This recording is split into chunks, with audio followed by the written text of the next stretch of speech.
Chapter 1. Pain.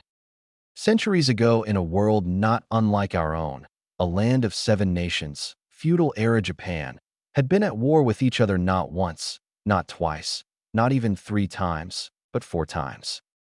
These were the Great Shinobi World Wars, and they ravaged the island nation of Japan until they were finally ended by the leader of the Land of Fires, aka Edo, or modern-day Tokyo. Ninja Village, the village hidden in the leaves, the Hokage, ended this war and ushered in an era of peace. But another great war ravaged this nation, ending the era of shinobi and ushering in Japan's exposure to the world stage. Decades and 2 world wars later, Japan had since abandoned its shinobi practices and instead focused on its industrial development. This caused much of the knowledge of the existence of the shinobi world to be either kept in museums, libraries, and embellished legends, creating a sort of renaissance in the ninja boom of the 90s, creating such mangas as Naruto, based on the distant past with unknown facts as well as a bit of fiction. But this state of relative peace changed radically when Quirks first appeared. In the events that ensued, chaos gripped the world for a time before the governments of the world got a grip on their respective nations. Afterwards, the age of heroes and villains began. However, in the midst of all of it, they'd forgotten the past mostly, and now it would come roaring back. As they say, the past always catches up. It's just a matter of time. Iga Prefecture, Japan. In one of the many museums of the country of Japan, there was a storage area that held valuable and nearly priceless artifacts from the nation's past. In particular, the Iga Ninjas Museum kept one artifact in particular hidden from public knowledge, an artifact of unrivaled importance. It was rather simple looking. It was a small jar that was filled with a yellow preserving liquid, with 2 orbs inside it. The orbs themselves were purple with dark purple rings all over it. These 2 ocular organs were the Rinnegan, which were retrieved from Madara's corpse long ago, though the who and how of the way they were preserved so well, and even obtained in the first place, were details that were lost to time. Some historians theorized it was Sasuke Uchiha or some other retainer of the 7th Hokage, Naruto Uzumaki, but archaeological evidence has yet to corroborate such claims. It was here that a man who was definitely not part of the staff of the museum found himself stealing the ancient Dojutsu from where it sat. In the age of quirks, unsavory people would be liable to do whatever it took to acquire power. Oh ho ho, this will do nicely. The man chuckled. Master, I have the package. He called into a calm link before a black and purple portal appeared and allowed him to leave. No alarms tripped. Later, the man was now presenting his find to his master, whose feature. The man was bald, had a large mustache and goggles that made his eye color unknown to those around him. He was presently wearing a doctor's attire. This is quite the find, Izuku. The man's master, who was hidden by darkness, commented. But I do wonder if the legends surrounding it are true. He mused. I am unsure if they are true myself, master. Izuku nodded in agreement. The only way for it to even be tested would be for them to be implanted in someone, an infant, ideally. He added, so that the powers can naturally mature until they can become usable. Oh, and do you have someone in mind, doctor? The man questions, hands clasped as he leaned forward, showing he had white hair. Why yes. A young baby boy who was just born a week ago. He's developed a rather interesting quirk that I think may interest you. He added. Oh, do elaborate. The shadowed man propped head in intrigue. I've dubbed the quirk decay, and it allows the boy to cause anything he touches to wither and turn to dust, even those touching the very ground it affects. The doctor explained. It nearly destroyed an entire nursery. He added with a touch of fear. Interesting indeed. The man nodded as he grinned in the dark. I'll be sure to take his quirk. He won't get it back, but he won't need it. The Rinnegan will be its substitute. He added. Surely you don't plan on letting him keep it for his entire life, do you? Izuku asked. Of course not. His master replied. When the time is right, I will take it from him. He added sinisterly. And the boy's original quirk? The doctor asked. Oh, don't worry, doctor. I have a plan for that. The man chuckled darkly before he started laughing, followed by Izuku joining. A few days later, A small baby with curly green hair and freckles laid on an operation table, completely sedated and sleeping like a log, with the doctor and his boss standing over him. "This is the boy," the man asked the doctor. "This is him. Take his quirk, and I'll begin the operation." Izuku nodded, pulling on some surgical gloves. His master nodded in return before placing his hand on the infant's head for a moment before pulling back, a small glowing star coming with his hand. After a moment, he absorbed it. This was the boy's quirk. "It's done," the man said, stepping back. "Then I'll get to work." The doctor nodded as he started working. Time skip. Must-Tatafu, Japan, for years later. In a park, a familiar green-haired boy with minor facial scarring was defending a brown-haired boy from some bullies, one of which being his old friend. The green-haired boy didn't seem like much at first glance. He had a shy demeanor and looked ready to cower. His one really noticeable feature was his eyes. Instead of being green like you'd expect, they were instead a black color. "Why are you being so mean? You're making him cry, Kakin." The little guy squeaked, his body shaking as he slowly raised his arms in a combative stance. "If you keep hurting him, I'll stop you myself," he added. "Please." The Pomeranian-haired boy across from him scoffed, pounding a fist into his open palm and causing a small explosion. "Without a quirk, you can't do anything, Deku," he added scathingly as his peons on either side of him activated their quirks, which were wings and long fingers respectively. "I said, leave him alone," the green-haired boy yelled, closing his eyes from the stinging of his tears before opening again, showing that they had changed to a familiar purple coloration and had black rings around his irises. "You really think changing your eye color is going to stop us, Deku?" the explosive boy yelled as he and his lackeys charged in. Without really thinking, Izuku only yelled, and an invisible force suddenly sent the three bullies flying, though it was weak in terms of power. The three bullies landed on the ground, grunting slightly from the impact. Izuku, meanwhile, breathed heavily as he kept staring at the kids in front of him with wild eyes, almost like he had gone crazy. "What was that, The lead bully started to ask before spotting the look in the green-haired boy's eyes. Deku? Are you okay?" he asked nervously, which was a good reaction for a child his age. His question seemed to snap the boy out of his trance as he blinked in confusion. "What happened?" he asked before he felt a wave of fatigue wash over him. "I feel," he groaned before he fell unconscious. "Oh crap, Deku!" the boy exclaimed in alarm as he rushed up to the unconscious boy and picked him up before rushing to the infirmary. Later, Inko Midoriya was freaking the fuck out. She got a call from the school that her son had gotten his quirk but passed out after it activated. Naturally, she was pretty damn worried about her baby boy. Upon getting him at school, she promptly rushed him to the hospital to get his eyes checked. "Fascinating," the boy's doctor noted as he examined the boy's eyes. Coincidentally, said doctor happened to be Izuku, but he was using his real doctor name, Dr. Garaki. "What is it?" Inko asked worriedly.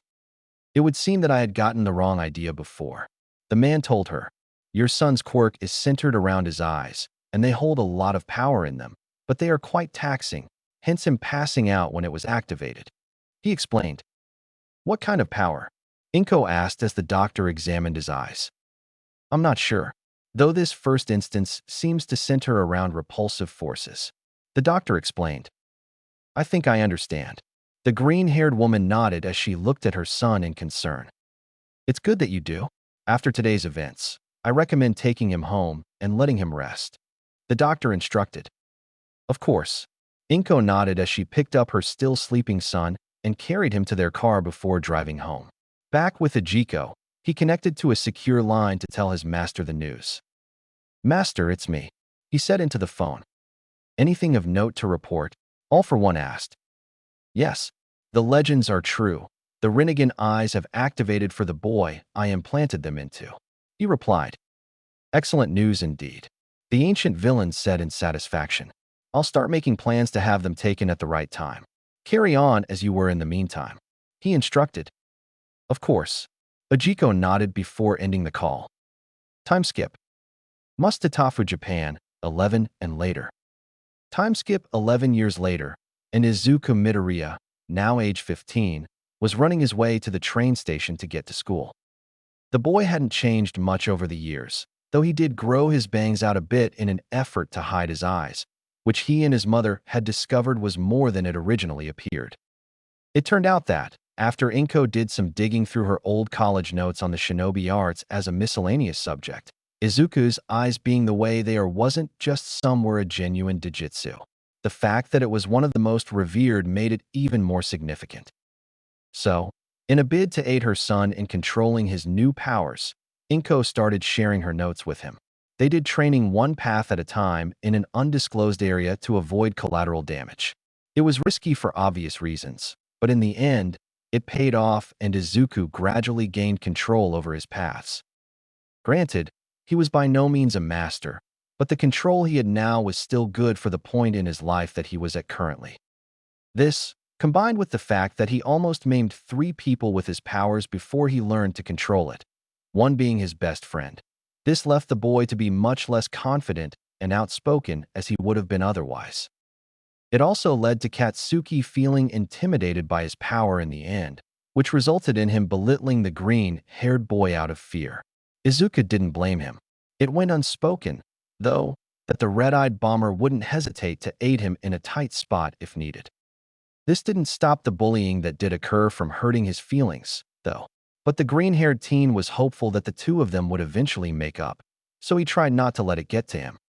Right now, though, the boy was busy getting to the train station, where a huge supervillain was causing havoc with the commute.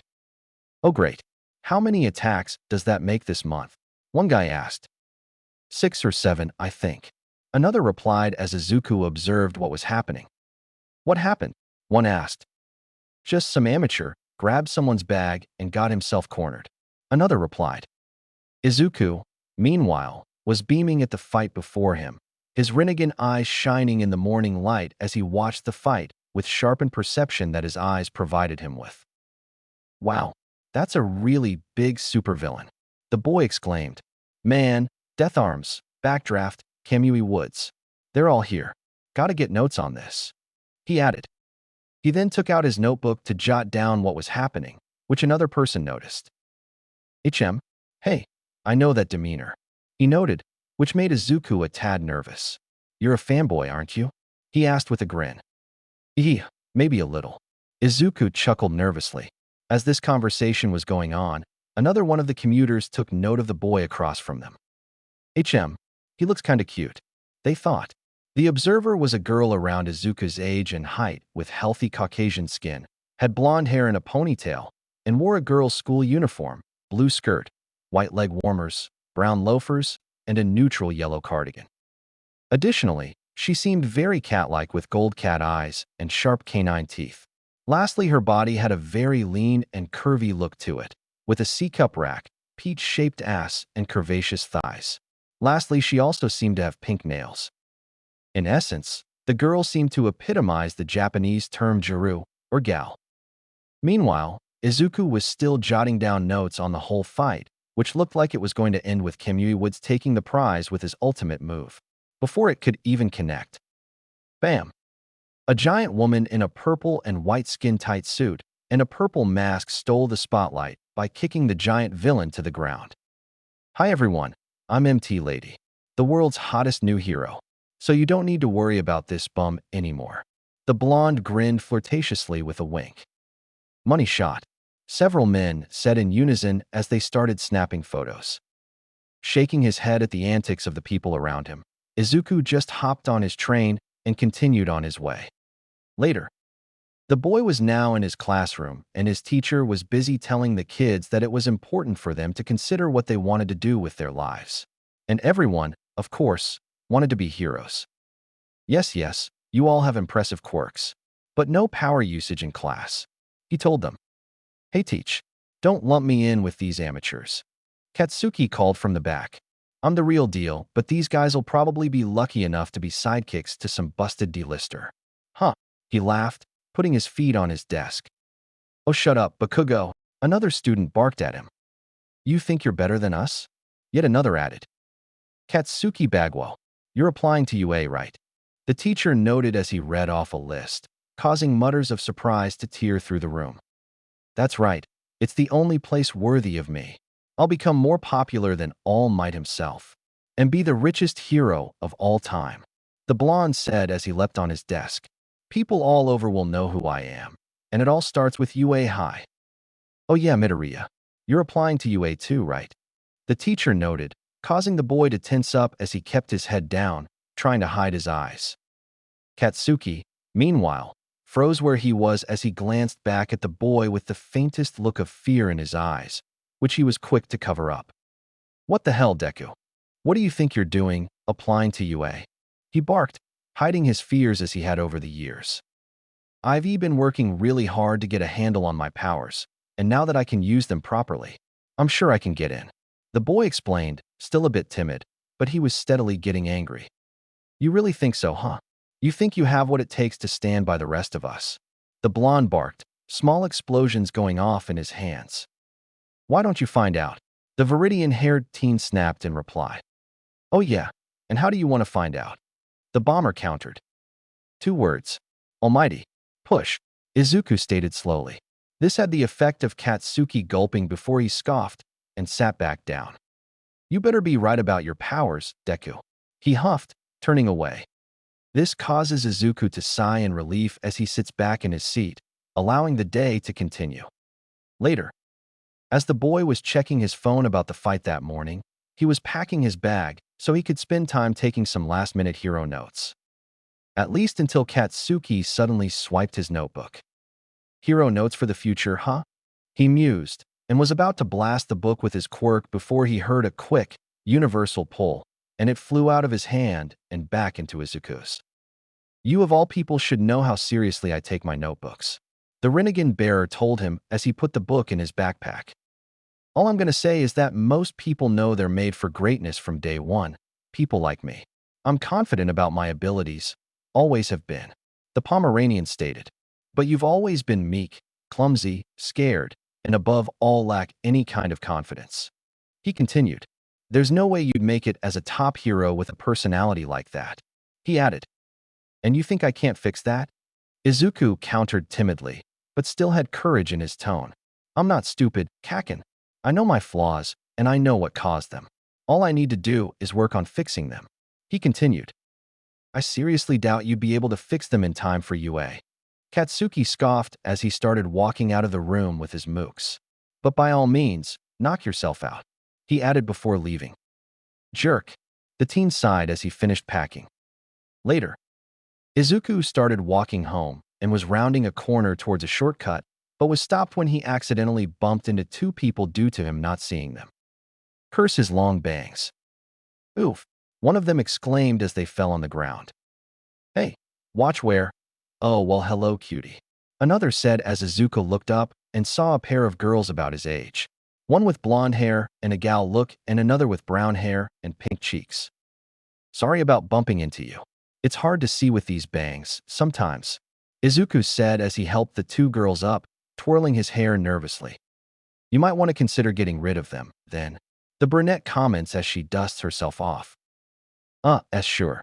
The boy nodded, before he backed up slightly when the blonde girl suddenly held up his hair to get a good look at his face, causing him to blush profusely.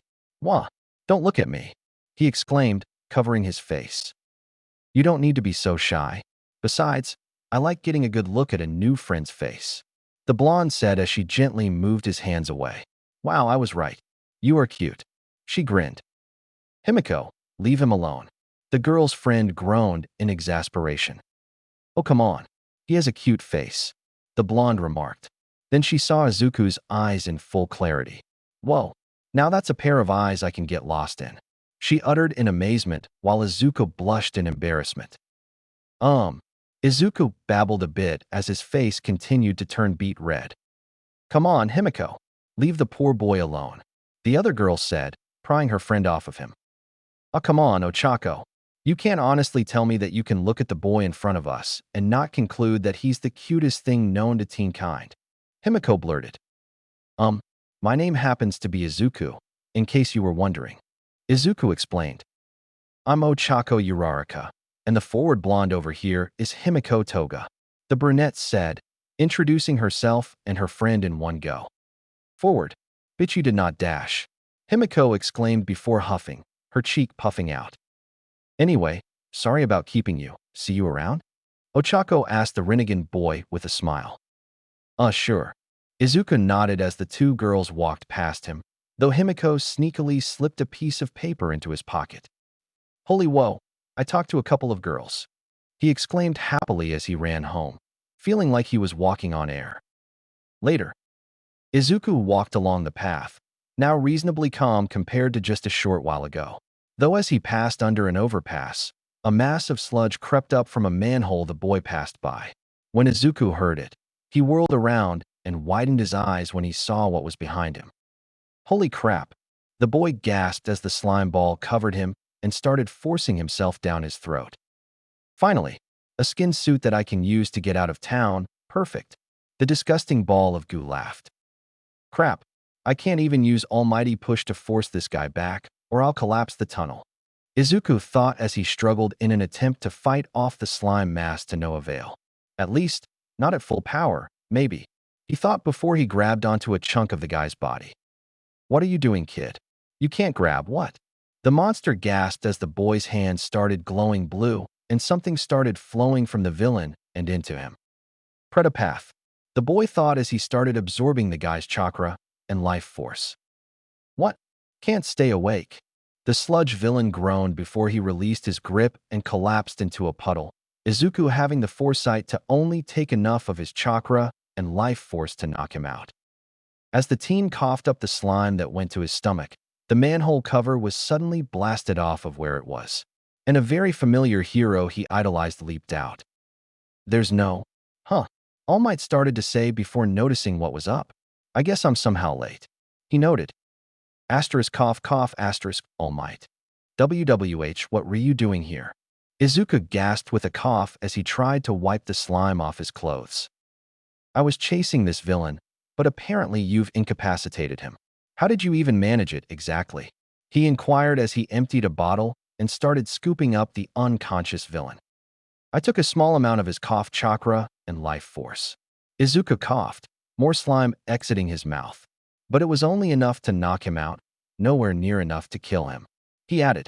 This seemed to give the large man pause as he looked at him. How did you? The number one hero tried to question. Oh, before I forget, can I have your autograph? Izuku asked, changing the subject as he held up his notebook. Sure. The man replied with a shrug as he pulled out a pen and signed the notebook. He dodged my question. Why? He wondered. Thank you so much. The boy smiled as he bowed, making sure not to let the hero see his eyes, which the man found suspicious. However, before he could press the issue, he suddenly felt a certain feeling as he subtly coughed into his hand. Shit, the man thought before he turned to leave. Anyway, thank you for subduing the villain. Good day, he exclaimed before leaping into the air away from him. It was then Izuku remembered another matter. Crap, I gotta catch up, he exclaimed before he bit down on his thumb, drawing blood. Summoning jutsu, he yelled, summoning a large bird with Rinnegan eyes and hopping on its back before giving chase. This was the power of the animal path. As the boy's steed continued to fly at near Mach speeds to catch up to All Might, he accidentally blew past the man as he was about to land on a roof, causing them both to almost lose balance and altitude. Whoa! The number one hero yelped as he landed, nearly falling down. What was? He started to ask himself before his eyes widened when he saw Izuku land on a giant bird of a species he didn't recognize. What the devil? He gasped. Sorry for the inconvenience, but there's one matter I need your input on. Izuku began as his summon returned to where it came from. Can I have a moment of your time? He asked almost desperately. All Might regarded him with confusion and a bit of caution because of the bird's summon, but decided he could spare a moment. Yes, but what for? What do you need my input for? He inquired. Well, it's about my eyes. The boy explained, nervously fiddling with his bangs, still keeping his head down. Your eyes? All Might questioned before steam started wafting off of him, which was thankfully unnoticed by the teen in front of him. There's a certain legend that revolves around them, and I nearly got people killed in my efforts to gain control of them. Can someone like me be a hero with eyes like mine? He questioned before noticing his idol was covered in steam. What the dash? All Might, are you okay? He shouted in concern before the steam cleared, and was greeted by a lanky version of the man. Well, crap. The man sighed as Izuku let out a startled scream. A minute later, after calming down. What? What happened to you? The boy asked as the man sat down, before he gasped as he revealed a gruesome wound. Pretty gross, right? The hero said grimly. I got this in a big fight 5 years back. My respiratory system was basically destroyed, and I lost my whole stomach, and it can't be fixed. He added with a sigh. Or can it? Izuku mused to himself, an idea hitting him. Wait, All Might, before I share my idea, was that fight the one with toxic chainsaw? He asked. You know your stuff, but no, it wasn't that. The weak-looking man replied with a shake of his head. Sure, he got a few good hits in, but it was nowhere near enough to put me in my current state. He continued. No, this came from a fight with a tougher guy, a fight that had to be kept under wraps. If people knew the symbol of peace was hurt, then things would fall apart and villains would take advantage of it to cause chaos. He added further. Right? I'll keep your secret, if you're willing to do the same for me. The boy nodded, getting a confused look from the symbol of peace. Secret? The man asked as the boy let out a shaky and nervous sigh before he took several deep and calming breaths and raised his bangs before opening his eyes, revealing what they were. All Might could only look at the teen's eyes with absolute shock since he never expected to see them in his lifetime. TT the Rinnegan. He thought, his own eyes wide. Sure, he'd done some studying on the shinobi era as a side study for himself, but this was very shocking for him. That bird he was riding. That means the legends are true. These eyes are genuine. This boy could be either a god of creation or an instrument of destruction. He continued to think before he noticed the scars around his eyes. They were barely noticeable from a distance. He was only able to see them because of his perception being trained over decades, but they were there, which seemed odd. What were they from? A childhood injury, perhaps? Possibly from learning how to control his powers? Birthmarks? He couldn't be sure. I've had these eyes for a lifetime. Izuku began. Their power is vast, and the only reason I haven't caused any large-scale destruction was because my mom was helping me learn, even if she had no practice. He continued. Sounds like she did some studying on the shinobi era herself. The man noted. But I feel the need to ask, those scars, what are they from? Training, or something else? He inquired. They're birthmarks. What? Izuku asked in confusion. Just trying to get that matter out of the way, since they're hard to miss up close. The man shrugged. And as for your question, if you go on as you are, then you might very well become more than just a hero. Anyone who has the Rinnegan is destined to go farther than they aim. He added before turning to leave. Oh, I was always told that I didn't have the confidence to make a difference. The boy sighed. Confidence can be built, young man. Never let people confuse knowing your strength with fear. The symbol of peace told him as he left the boy alone. Elsewhere. Meanwhile, in a different part of town, Himiko Toga and her friend Ochako Uraraka were walking through the tattooing shopping district when an argument across the street caught their attention. Huh? What's going on over there? The cat-eyed girl wondered with a raised eyebrow. What's up? Ochako asked before looking where her friend was looking. Hey, why are you so riled up about Midoriya? One of the kids asked a Pomeranian-haired boy next to him. Yeah, it is a bit weird. I mean, you guys used to be friends, right? Another more lanky kid asked. But regardless, you shouldn't waste your time with that loser, really. He added. Because I know exactly what he's capable of. Katsuki retorted. And it scares me. He whispered quietly enough to go unheard. Oh ho ho fuck no. Are they bad-mouthing who I think they're bad-mouthing? The Bakaniko girl hissed as she glared daggers at the boys. Calm down, Himiko, and let's just move on. Ochako told her friend, trying to coax her into not attacking the trio. However, before anything else could be said, the boys suddenly kicked a bottle across the way, which allowed a giant slime monster to pop out of it. Oh good, a new skin suit. The monster gurgled, prompting the three boys to turn and look at it in fear. Two ran off in fear, while probably soiling their pants, while Katsuki was grabbed by it. Oh crap, Himiko, we need to get clear. Ochako exclaimed in alarm as Katsuki started attempting to blast his way free.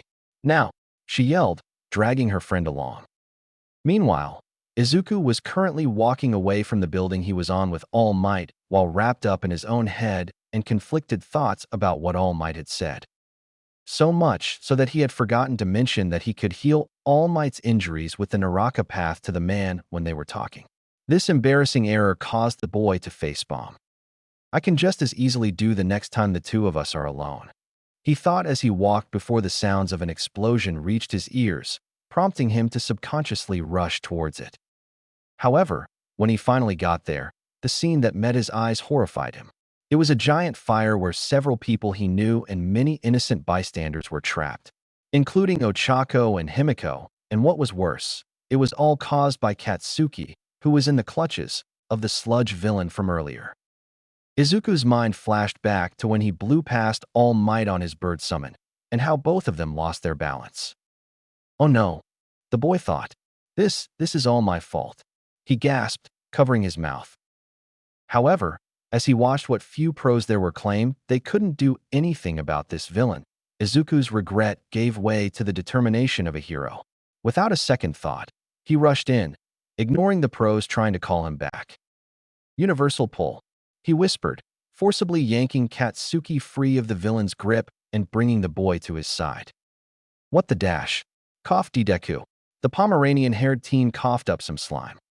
Can't talk now, Izuku told him as he pulled a thumbtack from his backpack and held it between his fingers as the monster looked at him. You again, the beast growled. Almighty push, the boy whispered as he flicked the tack with said force and sent it directly into one of the guy's big yellow eyes.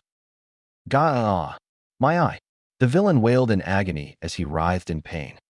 Izuku then held a hand towards Himiko and Ochako. Universal pull, he intoned again, pulling them to him as the wind blew his hair up, showing his eyes. Get back, he told them. Oh, okay. Ochako stuttered at suddenly being so close to her new friend, but did as instructed. Get on, big boy.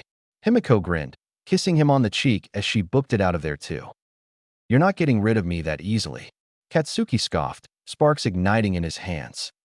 Kaken, Izuku uttered in an almost broken bit of speech that sounded both terrified and angry. I'm begging you, please get back, he told his friend. Before you get hurt, he added, a tear sliding down his face. Katsuki would have protested, but upon seeing the tear running down his face, he had no choice but to concede. He, like his mother, knew about the Rinnegan he possessed. He understood the power he wielded, which led to him treating the boy the way he did. He also knew that Izuku could end this fiasco and had the power to do it. Running away to cover, the Pomeranian watched with everyone else as the heroes tried to grab Izuku out of the way, but were too late. I'm through with you, you little brat, the sludge villain yelled as he was about to strike the boy, only for his slimy appendage to hit an invisible force field and get blown back. What? He gasped as he looked forward, only to see Izuku's outstretched hand. 4, 3, 2, 1. The boy counted down before he could attack again. Almighty, push, he intoned. The sludge villain had no chance at reacting in time. The power behind the push blasted him all over the place, and it also left him out cold since it all writhed, but didn't pull back together. At the back of the crowd, All Might looked on in shock and awe. This boy, this demigod, displayed no hesitation in rushing into danger and fighting off the villain and saving lives like he had. There was no doubt in his mind. He was the one. Later, after the madness was over, the villain was gathered up and sent to the police station, while Izuku and Katsuki were being talked to by the heroes. Well, talked to was a stretch as they were mostly just praising Katsuki for his powerful quirk and admonishing Izuku for not restraining his own powerful abilities, albeit whilst also praising him for them. It all felt so weird and gave the boy mixed signals, so he wasn't even sure how he should be acting right now. Thankfully, the heroes picked up on this and stopped.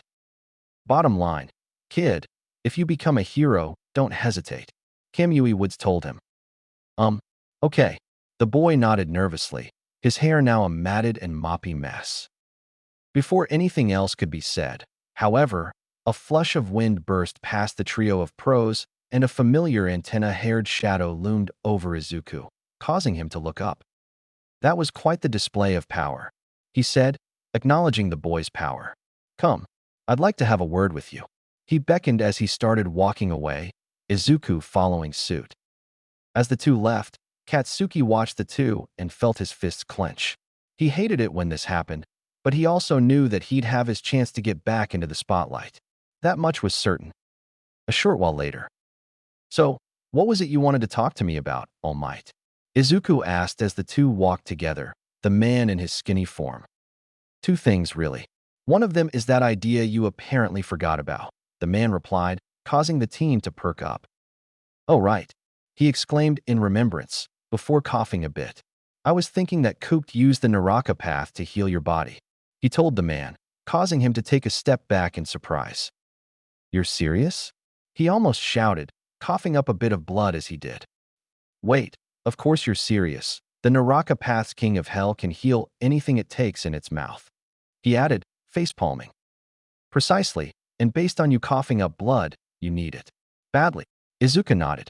Naraka Path, he intoned before summoning the King of Hell, a large being with purple skin, a large mouth, horns, and Rinnegan eyes. In you go, he urged the man. This is definitely a first for me, the man mused before he allowed the demon entity to take him into its mouth. The summon closed its mouth for several seconds before it opened again, and All Might stepped out, and he looked like he was still skinny, but was not nearly as gaunt, and also didn't seem to have his injuries anymore, as evidenced by the fact that he had both lungs and his stomach again, though it seemed like his muscles unfortunately were not completely recovered.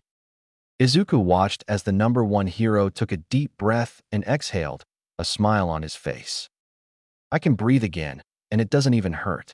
And the blonde smiled with his fairly recovered face, only for his stomach to grumble loudly as it protested, not being fed in Kami only knows how long. It would seem that my appetite has not disappeared in the 5 years since my injury, he added. Let's get the second subject out of the way so you can get your weight back. Izuku couldn't help but quip. All Might chuckled at his words. Right. He nodded. Young man, there are many stories about heroes and how they became great, even ones like my own. But they have one thing in common, he continued. Really? The boy asked. Their bodies moved before they had a chance to think, almost on their own. That's what happened to you, the man stated. Are you saying? Izuku uttered with wide eyes. I've said it once, and I'll say it again. Young man, you can become a hero, he declared with conviction in his voice. This made Izuku nearly fall to his knees in shock. Truth be told, he always thought he'd be able to become a hero with his powers alone. That wasn't the issue. No, his issue always was if his heart and mind weren't heroic enough to keep him from falling to the corruption that absolute power can cause. Like so many who had the Rinnegan before him. Madara Uchiha, Indra Uchiha, Kagaya, Nagato, Uzumaki. They all fell to the corrupting power these eyes and its brethren provided. So to hear All Might, his idol, say that to him, it truly made him happy. I deem you worthy of my power, and as such I shall take you under my wing as my student, the number one hero stated. My quirk, should you choose to accept it, is yours to inherit, he added. Wait. Inherit? The boy questioned in confusion. So begins the story of a demigod in the Quirk Age. Chapter 2, Over Again. Izuku's Rinnegan eyes seemed to narrow and raise as his face contorted in confusion, his face drying from the tears he'd just spilt just a few minutes earlier. Inherit? Just what exactly was he talking about? What do you mean by inherit? The green-haired teen wondered. It's exactly what it sounds like. My quirk is a sacred torch that's been passed down for generations, the number one hero told him, his arms spread. Wait, so it's a quirk that can be passed on and get stronger as it goes down? Izuku inquired. The wording, the symbol of peace, was using being something he was picking up on. Exactly. All Might nodded in reply. The name of this quirk is One for All, he added with a grin. One for all, huh? The boy questioned as he let the name roll on his tongue. And you think I'm worthy enough to have it? Even though I have a power that's corrupted so many others? He asked. It'll corrupt you only if you believe it can. The blond man told him reassuringly. And yes, I do think you're worthy enough to inherit it, he added, placing a hand on his shoulder. Then, Izuku said as he looked up, looking his idol in the eyes. I accept. He nodded. Excellent. The symbol of peace smiled. The next day, Izuku growled as he dragged a refrigerator across the ground of a local coastline, Dagoba Beach, with the help of the 6 arms that his Azura path allowed him to generate on himself. His heels dug into the ground as he trudged along. Apparently, this was being done to build up his body to make it compatible with One for All. Izuku didn't really see the point, as he was used to similar backlash with his Deva path, but still, All Might insisted it be done as a sort of precaution. Come on, young Midoriya, we've got 10 months until the entrance exams, his teacher called as he sat atop the fridge he was dragging. Easy for you to say. I've got like 200 pounds to drag. The Viridian-haired teen shot back, with an extra 600 on top. He added, Nah, I've lost weight, so I'm down to 560 these days. In this form at least. All Might deflected. Though with me having my stomach back, that's likely to change. He added. Great.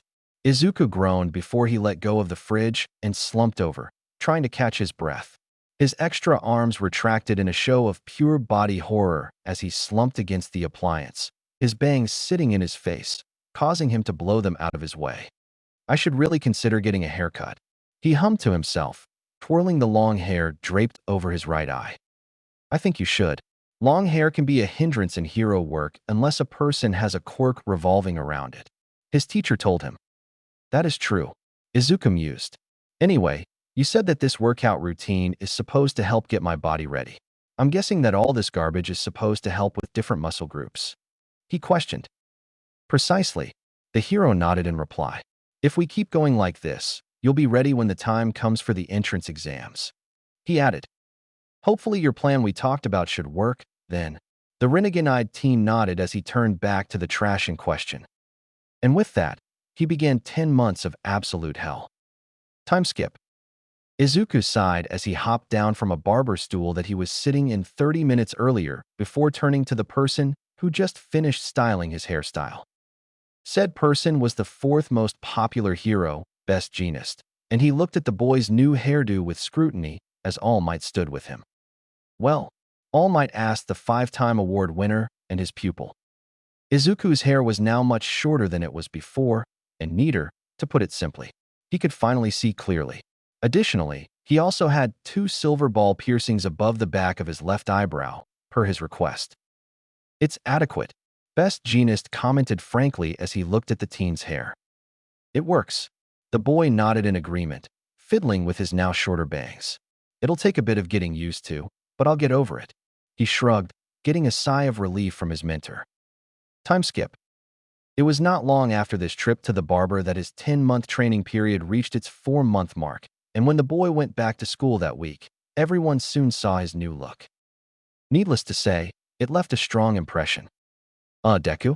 What prompted the new look? Katsuki couldn't help but ask, completely put off. After seeing Izuku with bangs covering his eyes, he grew rather used to them. Seeing him with shorter hair was actually off-putting. A lot of things, including, but not limited to, me finally being fed up with walking into things. Izuku replied with a shrug. Okay, that's fair. Another student commented as Izuku returned to his notes while they waited for class to begin. Is it just me, or does Midoriya seem different now? One of the kids next to Katsuki asked. Different how? Because of the hair? The blonde questioned. No, he seems, I dunno, kinda cooler-headed than before. The kid shrugged. You mean like a Chinibyo? The Pomeranian questioned as he looked at his old childhood friend. That would explain the…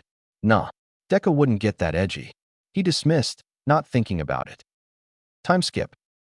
This continued to go on a steady track, with every week and session causing Izuku to become stronger physically and more confident in his ability to control his Rinnegan powers, which reflected in him beginning to steadily lose his more timid and soft-spoken ways and become much more confident and controlled, even stoic at times.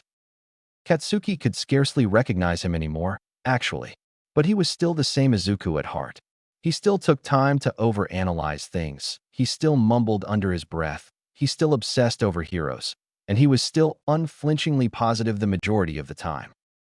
He just seemed more tempered, now focused. One such instance of the uncanny and cringy Izuku came through during class one day when he started mumbling under his breath about adjusting a training regiment he was using in preparation of UA's exams, not even noticing that he was musing loud enough to be heard by the class and the teacher. The rest of the class had looked at him oddly before his teacher tapped him on the head with his quirk, shutting him up and letting class resume. Katsuki just looked off to the side with light irritation. Time skip. 7 months into the training regime, Izuku was carrying a safe while All Might, considerably more built now that his muscle mass had started coming back to him, was jogging ahead, until he suddenly fell over in exhaustion. "What the?" the blonde uttered as he stopped and turned around. "Hey, don't stop and drop now. The exams are 3 months away. Do you really want to send all that training down the toilet and take it easy?" he questioned. However, upon closer inspection, he noticed that slacking off wasn't the issue here. "You're overworked," he deduced. "You've been going beyond the required amount. The plan was built with your body in mind, and going over the limits is going to have the opposite effect of what we want," he told his student. "The koi does not become a dragon by simply going with the current," the boy stated shakily as he struggled to force himself up. "I have to fight against the current, work harder, climb the waterfall," he continued as he struggled to his feet, his body threatening to fall. "I don't want to simply get into UA, become a hero. I want to excel. I want to ascend," he exclaimed, forcing himself to lean up straight. "I want to become the greatest, to ascend to the rank of a dragon in this world of fish," he added, eyes fierce. That gaze. He's truly committed, All Might thought, stunned. A moment later, he smiled and went buff. "That's the spirit I like about you, young demigod. You wear your convictions well. They suit you. However, now is not the time to rush progress. But fear not. Leave it to this old man to adjust your plan," he told his student with his trademark smile. "You're not that old, All Might." Izuku groaned with a weak chuckle. "And please don't call me a demigod again. I don't need a complex based on that," he added. "Haha," the man laughed. Time skip. It was the day of the entrance exam, and Izuku had finally finished the clearing of all the trash on Dagoba Beach. He roared in triumph of his accomplishment before passing out, forcing the symbol of peace to catch him. "Easy, young Midoriya," the #1 hero told his student as he looked at the spotless beach. "You've really cleaned this beach up. You've done it," he exclaimed with a grin as he set his student down. "Oh, I'm not done just yet.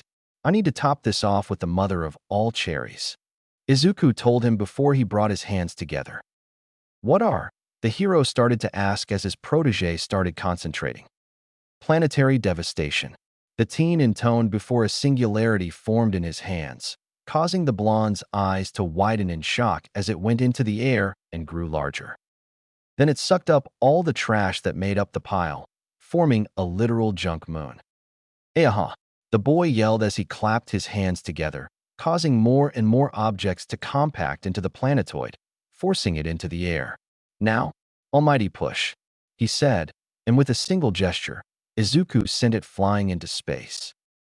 "Oh," was the only weak comment All Might could muster. He honestly never thought he'd get to see planetary devastation in action like that. Meanwhile, on the moon, a being's eyes snapped open upon feeling something familiar. The being set its gaze to Earth, looking directly at Japan. "I haven't felt this power in thousands of years. I must find the one who has inherited it," they thought before launching themselves from the lunar surface towards the island nation. Elsewhere, after Izuku sent his junk moon into space, All Might quickly composed himself. "Now, I think it's time that you receive the reward for your hard work," the hero said as he plucked a hair from his bangs. "Consume this and inherit the bond of one for all," he added. "Say what?" Izuku uttered, looking genuinely stunned. "You have to consume a sample of my DNA to obtain one for all. That's how it works." The man shrugged. Izuku sighed in defeat after hearing this.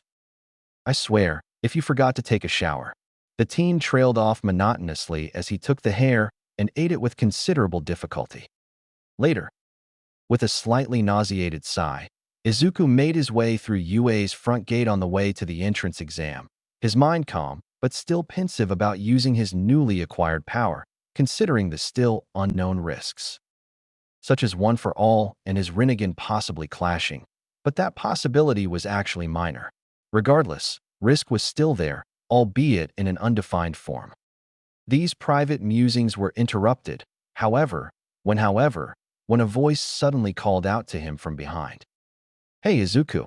The voice of Himiko called, causing him to turn and see the cat-eyed blonde and Ochako walking up to him.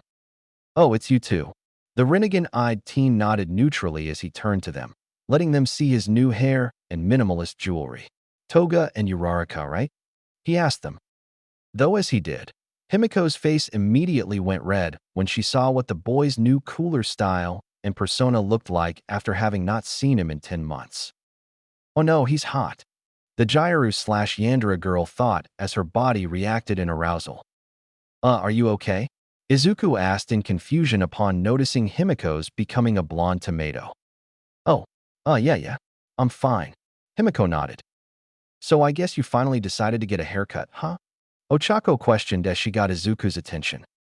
"Yeah, I finally got sick of walking into things," Izuku replied with a shrug. "Well, I'm certainly not complaining," Himiko noted idly, causing him to look at her. "Huh?" he questioned. "Nothing," she deflected as she looked at her phone, which had a syringe and cat phone charm. "Oh shit, we're gonna be late," the girl groaned, grabbing Ochako's wrist. "Come on, homegirl, we gotta move," she added, booking it towards the door. "Yikes," Ochako yelped in unison as they scrambled for their exams. This left Izuku rather confused as he followed behind them. Girls are a totally different species, he mused as he jogged into the school.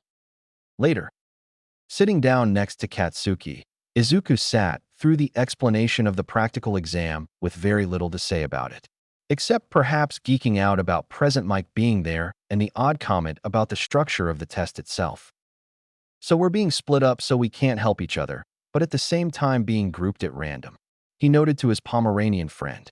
"This is kinda weird," he added. "Our numbers are one after the other too, which adds to that." Katsuki nodded in agreement. However, any explanation of this was cut off when one of the other examinees stood up to ask a question. Izuku noted that he had blue hair and glasses. "Excuse me," said examinee, called as he held up a paper. "The forms specifically state that there are 4 villain types, and you've only explained 3. With all respect, if this is a mistake on official UA material, it is shameful. We are exemplary students who expect more from the country's best program. So a mistake like this is unbecoming of an institution like UA," he declared. "Stick in the mud much?" Katsuki questioned, causing Izuku to nonchalantly roll his eyes with a slight smirk. "Oh, that. The 4th type is really just an obstacle to get around, so there's no real point in fighting it," Present Mike explained. "Ah yes, thank you." The blue-haired teen nodded with a bow before turning to Izuku. "And you with the odd eyes," he started before Izuku cut him off. "Never call them odd again," the Rinnegan bearer barked. He took pride in his eyes and what they did, not unlike how some people took pride in their quirks, so he found himself being offended by remarks about them being odd. "Never mind," the now spooked student uttered as he sat back down, the wind being taken from his sails. "Humph," the boy huffed, finally fed up with this prelude. Later, at the training ground known as Training Beta, or Site B, the kids all gathered around in their respective exercise get-ups to wait for everything to get started. Izuku, for example, was dressed in a pair of dark green track pants, his red sneakers, and a black Akataki hoodie with a red interior. "Looks like everyone's basically ready for this," he mused as he looked around. Then he spotted Ochako, but no sign of Himiko. "Huh, guess they got separated by this whole thing too. I think a familiar face would ease her nerves," he mused as he started walking in Ochako's direction. As the boy made his way to her, the rather cold aura he was radiating caused everyone to give him a wide berth, especially given his state of attire, given the associations that the red clouds of the Akatsuki had gained over the centuries. "Hey," Izuku nodded in greeting, getting the brunette's attention. "Nervous about the exam?" He asked. Yeah, this is going to be a chore to deal with, the brunette replied, rubbing the back of her neck nervously. I'm sure it'll be fine, the boy told her as the two took their positions. Good luck, he added right as the gates opened and everyone started pouring in. Elsewhere. Meanwhile, in Site A, Katsuki Bakugo was currently in the process of prepping himself for his match, when someone chewing gum beside him popping a bubble snapped his concentration. Turning to the person he was about to murder, he found himself looking at a Pomeranian blonde with a ponytail, cat-like eyes, and mascara on. She was dressed in a yellow tracksuit with a cat ear hood and a pulse tracker in the shape of a tiger lily. She looked like she was a gal who was into yummy kawaii fashion. Hey, cat eyes, the boy stated, causing the girl to turn to him with an almost murderous glare, reluctantly pulling out her Bluetooth earbuds. What? She responded, her tongue raking across her cat-like teeth as she stopped chewing her gum. Quit it with the gum. You're throwing me off my game, Katsuki told her with a growl. Oh yeah? Himiko questioned as she pulled out another cube of pomegranate-flavored beauty care gum and started chewing. Why don't you try and make me? She taunted, blowing a bubble and popping it in his face. You little. Katsuki growled before the gates opened, allowing the exam to start. We'll finish this later, he told her before he took off to wreck the robots. Yeah, right. Himiko scoffed before she took off in a sprint. Elsewhere.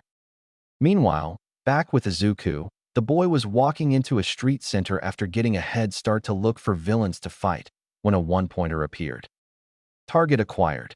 It beeped, locking onto him as its singular tires skid along with it on the asphalt of the pseudo-city street, kicking up dust and pebbles. Engaging target, it added as it rushed him. Almighty push. Izuku intoned dismissively, raising his hand and blasting the robot into scrap. Then a two-pointer took its place and rushed at him. Universal pull. He intoned, his hand still up and making the bot come flying at him. Azura path. He intoned once more. This caused his arms to split in two as two chainsaws appeared between them, causing him to slice the robot to pieces in a violent display of carnage, oil spraying everywhere. The subtext made it pretty clear what that would have been like on a person. Eyes darting around, Izuku spotted a bunch of 2- and 3-pointers in a group coming at him. This was going to be fun.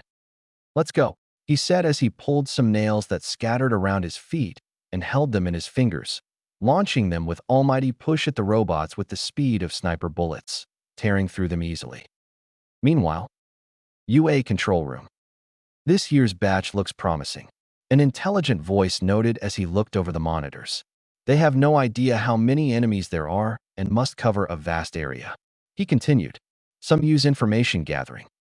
This was punctuated by a kid with dupli arms scouting from a roof, while Izuku summoned his giant crane to fly to a heavily robot-filled area the beast spotted beforehand. Others keep cool under pressure. Another noted as a boy blasted a robot apart with a laser. Others still use cunning and skill. Another voice continued as Himiko glided over and around the robots like a cat, slicing them open with her knives and throwing what looked like shuriken and kunai at others. And others are raw power. A Western-sounding voice continued, looking at Katsuki as he blew bot after bot into scrap. And some are a bit bizarre. A seductive woman's voice finished as she looked at Izuku's monitor as he descended on his targets, transforming his arm into mantis blades to slice apart one-pointers. He blew back 2-pointers with almighty push and pulling them in again with universal pull, before cutting them through with a laser created by a cannon he pulled from his detached left arm, and then leaping over 3-pointers to blast them one after the other with an arm cannon that came out as his hand dislocated at the wrist and fired shell after shell. Bizarre but effective, all might amend it. The best students use a combination of all these skills to succeed. The intellectual voice nodded. Meanwhile, back with Izuku, he was catching his breath after he destroyed a couple of 2-pointers that tried to sneak up on him by no-look blasting them with a pair of Gatling guns that sprouted from his shoulders. At the rate he was going, he figured that he had a nice and juicy passing score by now. Still, he couldn't afford to go lax now. Now, what to do any? He began before he was interrupted by the ground shaking as a gargantuan robot made itself known, revealing itself to be the zero-pointer. Okay, that's a big robot, he noted, almost falling over when he tried to look at it. The other students around him started running in the opposite direction, but Izuku remained where he stood, unflinching. As he contemplated how to destroy the robot, he heard a familiar voice. "Help! I'm stuck!" Ochako cried from under a pile of rubble, getting Izuku's attention. "Oh hell no," he snarled before drawing blood from his thumb. Summoning jutsu, he intoned, summoning a buffalo with the Rinnegan. A rather big one. At that, too. It was the same size as the zero-pointer. 6 paths, animal path summon number 2. Storming ox. He yelled. Meanwhile, UA control room. "What the? Is that a giant buffalo?" The Western voice shouted in shock, drawing the rest of the faculty's attention to Izuku. "The legendary storming ox." The intellectual voice gasped in realization. "One of the 20 or so summons that are granted by the animal path." He added, "Wait, the animal path of the Rinnegan? Does that mean?" The woman in the room gasped in realization. "The Rinnegan is in UA grounds." All Might confirmed. Elsewhere, back with Izuku, the boy's ox summon clashed with the giant robot and started pushing it backwards. The giant hunk of metal tried to resist by grabbing the ox's horns and pushing back, but to no avail. Seeing that the steel behemoth was momentarily sidetracked, the 6 paths user turned towards Ochako and held his hand out. "Universal pull," he said, pulling the girl up on top of his summon with him. "What the?" The brunette gasped before realizing where she was. "Oh, thanks," she told him with a relieved sigh. "Are you okay?" Izuku asked. "My ankle's sprained, but other than that, I'm fine," she replied. "I'll help with that after this zero-pointer is trashed," the Viridian-haired teen told her as his summon continued to push the bot in question back. "Storming Ox, once we're out of range of the other applicants, I want you to launch this machine into the air," he ordered. "Think you can do that?" he asked, patting the beast of burden on the head. He only got a deep rumble in response, but it told him all he needed to hear. "Good." Izuku smiled. Ochako, meanwhile, noticed the name he called the giant animal. "Storming Ox? Why does that sound familiar?" she wondered. She swore she heard it somewhere, but couldn't quite place it. The giant bovine bellowed as he pushed the robot back even further before getting his head underneath the robot and launching it into the air by several feet. Izuku then rolled up his right sleeve as he started calling on One for All, deciding to test it out as a last showing. "All right, let's go," he growled as he readied his fist for a punch. When the robot fell towards him, and a panicking Ochako, he threw his fist forward and nailed it in its metallic face. The force behind it was enough to make it explode and send scrap metal flying. Though this also left his arm in a sorry state, given that it was purple. "Damn, that hurts like all hell," he hissed, holding his arm. "And time's up," Present Mike yelled as the exam ended, but not before the scrap metal from the falling zero-pointer crashed onto several more smaller robots, bringing Izuku's point value from 30, his estimate, to around 60. "Are you going to be okay?" Ochako asked in concern as they got off the storming ox and let it return to its home in a poof of smoke. "Yeah, I know how to patch up a wound like this," Izuku replied as he grit his teeth. "Naraka path," he intoned, causing the king of hell to appear and startle the brunette. "What in the world?" she yelped. Before she could say anything, Izuku hopped into its mouth, which closed. A moment later, it opened back up, and Izuku emerged looking like he was never injured to begin with. "Ah, much better," the boy sighed, flexing his newly mended hand. It was then that the rest of the applicants started coming out of hiding, with the vast majority being absolutely dumbfounded by what they'd just seen. "Did anyone else see that?" one of the others exclaimed in shock. "Saw it, still processing it," another replied, wondering if they were hallucinating. Izuku looked back at them for a moment before stretching as he bent down and picked Ochako up in a bridle hold. The brunette let out a surprised squeak as she suddenly left the ground where she was previously laying. As Izuku then entered the king of hell with her, the girl blushing hard as she was carried the way he had her. Then the king of hell's mouth closed with them still inside, and the brunette felt the pain in her leg vanish. It was like there was an unknown force healing her. When it was over, the mouth opened back up, and Izuku carried her out before setting her on the ground, allowing her to test her leg's state. To her amazement, there was no pain to speak of. Wow, she breathed as she looked at her green-haired friend in wonder. You're welcome. Izuku sighed as the summon retreated back into the ground, leaving the boy to start leaving the testing grounds right as Recovery Girl was walking in. Elsewhere. Meanwhile, the exam in Area A was just about wrap up as well, but while the other kids ran for their hills upon seeing the zero-pointer, Himiko Toga and Katsuki Bakugo were allowing the big hunk o' junk drive the smaller robots in towards them. And then they started destroying them. Himiko in particular showing just how wild and feral she got when her bloodlust got the better of her. She showed this by slicing apart robots with the power, finesse, and the grace of a wild cat, even disemboweling a three-pointer down to middle after she threw a knife at its chest. Katsuki, meanwhile, showcased the level of violence he was capable of and blasted the bots to scrap in pairs. This allowed him to stay ahead of Himiko a bit. You're pretty good for a quirkless wannabe, Katsuki stated, back against his fellow Pomeranians. Quirkless? I do have a quirk, you ass. She yelled as she took notice of Katsuki's shoulder having a bleed and licked the blood before transforming into a likeness of Katsuki. My mistake. Katsuki amended with a blink upon seeing this. Copycat, he added. Piss off. The girl yelled as she continued jumping around the now confused robots and kept destroying them, before noticing that there was glistening sweat coming from Katsuki and her own hands, which he used to make his explosions. So that's how his quirk works. Gross, but okay. She thought to herself as she landed on a three-pointer and detonated her own nitro sweat, causing an explosion. This was Himiko Toga's quirk, Transform. It allowed her to become a perfect copy of whoever she ingested the blood of and potentially be able to use their quirks as well. But in order to do so, she has to know how the quirk works or have a very deep emotional connection with that person in question. Though she didn't expect to have such a connection with Katsuki right off the bat, she guessed this was a case of the former since his quirk was rather simple on paper. Go figure. As the two skid to the ground, Himiko's disguise sloshing off her in a viscous liquid, the exam stopped, leaving the two out of breath and totally wiped. How? How many points did you get? Himiko asked, panting. 85, my count. The boy huffed. You? He questioned. Around 78. The shapeshifter replied, wiping some sweat off her brow. Looks like both of us pass, I guess. The red-eyed explosion user sighed.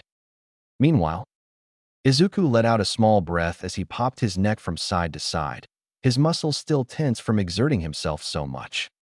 He was still in his track clothes from the exam, as he'd left rather early, and was now walking out at around evening as the sun began to set. The reason why he was getting out of the school despite his early departure was partly because of him being pulled aside to the infirmary by a rather insistent recovery girl. Flashback. What could you possibly need me for? Izuku questioned, his arms folded. Don't get snippy with me, Sonny. Just lean down and look at this light for me. The school nurse stated as she examined the boy's eyes for a few seconds, nodding in acknowledgement as she noticed the scarring. As I thought, the woman hummed. What? The Viridian-haired teen questioned. Those aren't birthmarks around your eyes, Sonny. Those are left over from a surgery you got when you were much younger. She told him, much to Izuku's surprise. Wait, what? He uttered, dumbfounded by this news. What kind of surgery? He questioned. I'm not quite sure. The youthful heroine sighed. But whoever did it was very good at covering his tracks. They're barely noticeable, and I could only recognize them because I've seen them before, she added. Izuku frowned at this. All his life he thought they were just simple birthmarks, but now he finds out that they're actually leftovers from a surgery he'd apparently gotten. Who did this to him and why? Flashback end. The boy continued to think about this information he was given for quite a bit until he was brought out of his thoughts by someone calling him. Hey, Izuku, a voice called to him, causing him to turn and see Himiko and Ochako running towards him. Oh, hey you two. Izuku nodded in greeting. How'd the exam go for you? He asked. Pretty well, all things considered. Ochako shrugged, blushing a bit from when Izuku saved her. Mine left me absolutely wiped. Himiko groaned as she slumped over, her hair having come out of her ponytail and looked an absolute mess. I'm so tired. I think I may start having one of my cravings again.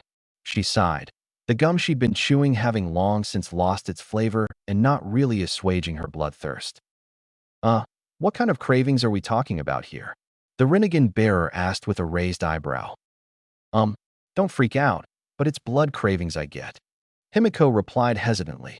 My quirk requires me to ingest blood for it to work correctly, so I tend to crave it, sometimes. Particularly after a workout or a fight. She explained. And the exams qualify as such. Izuku deduced. In that case, he hummed before he craned his head to the side, pulling his jacket aside. This showed the girls his rather spectacularly muscled neckline, which caused Himiko to subconsciously start to drool at the sight of it. Well, go ahead, drink up, he told her, much to Himiko and Ochako's shock. Wait, huh? The cat-eyed girl stammered at the unexpected offer.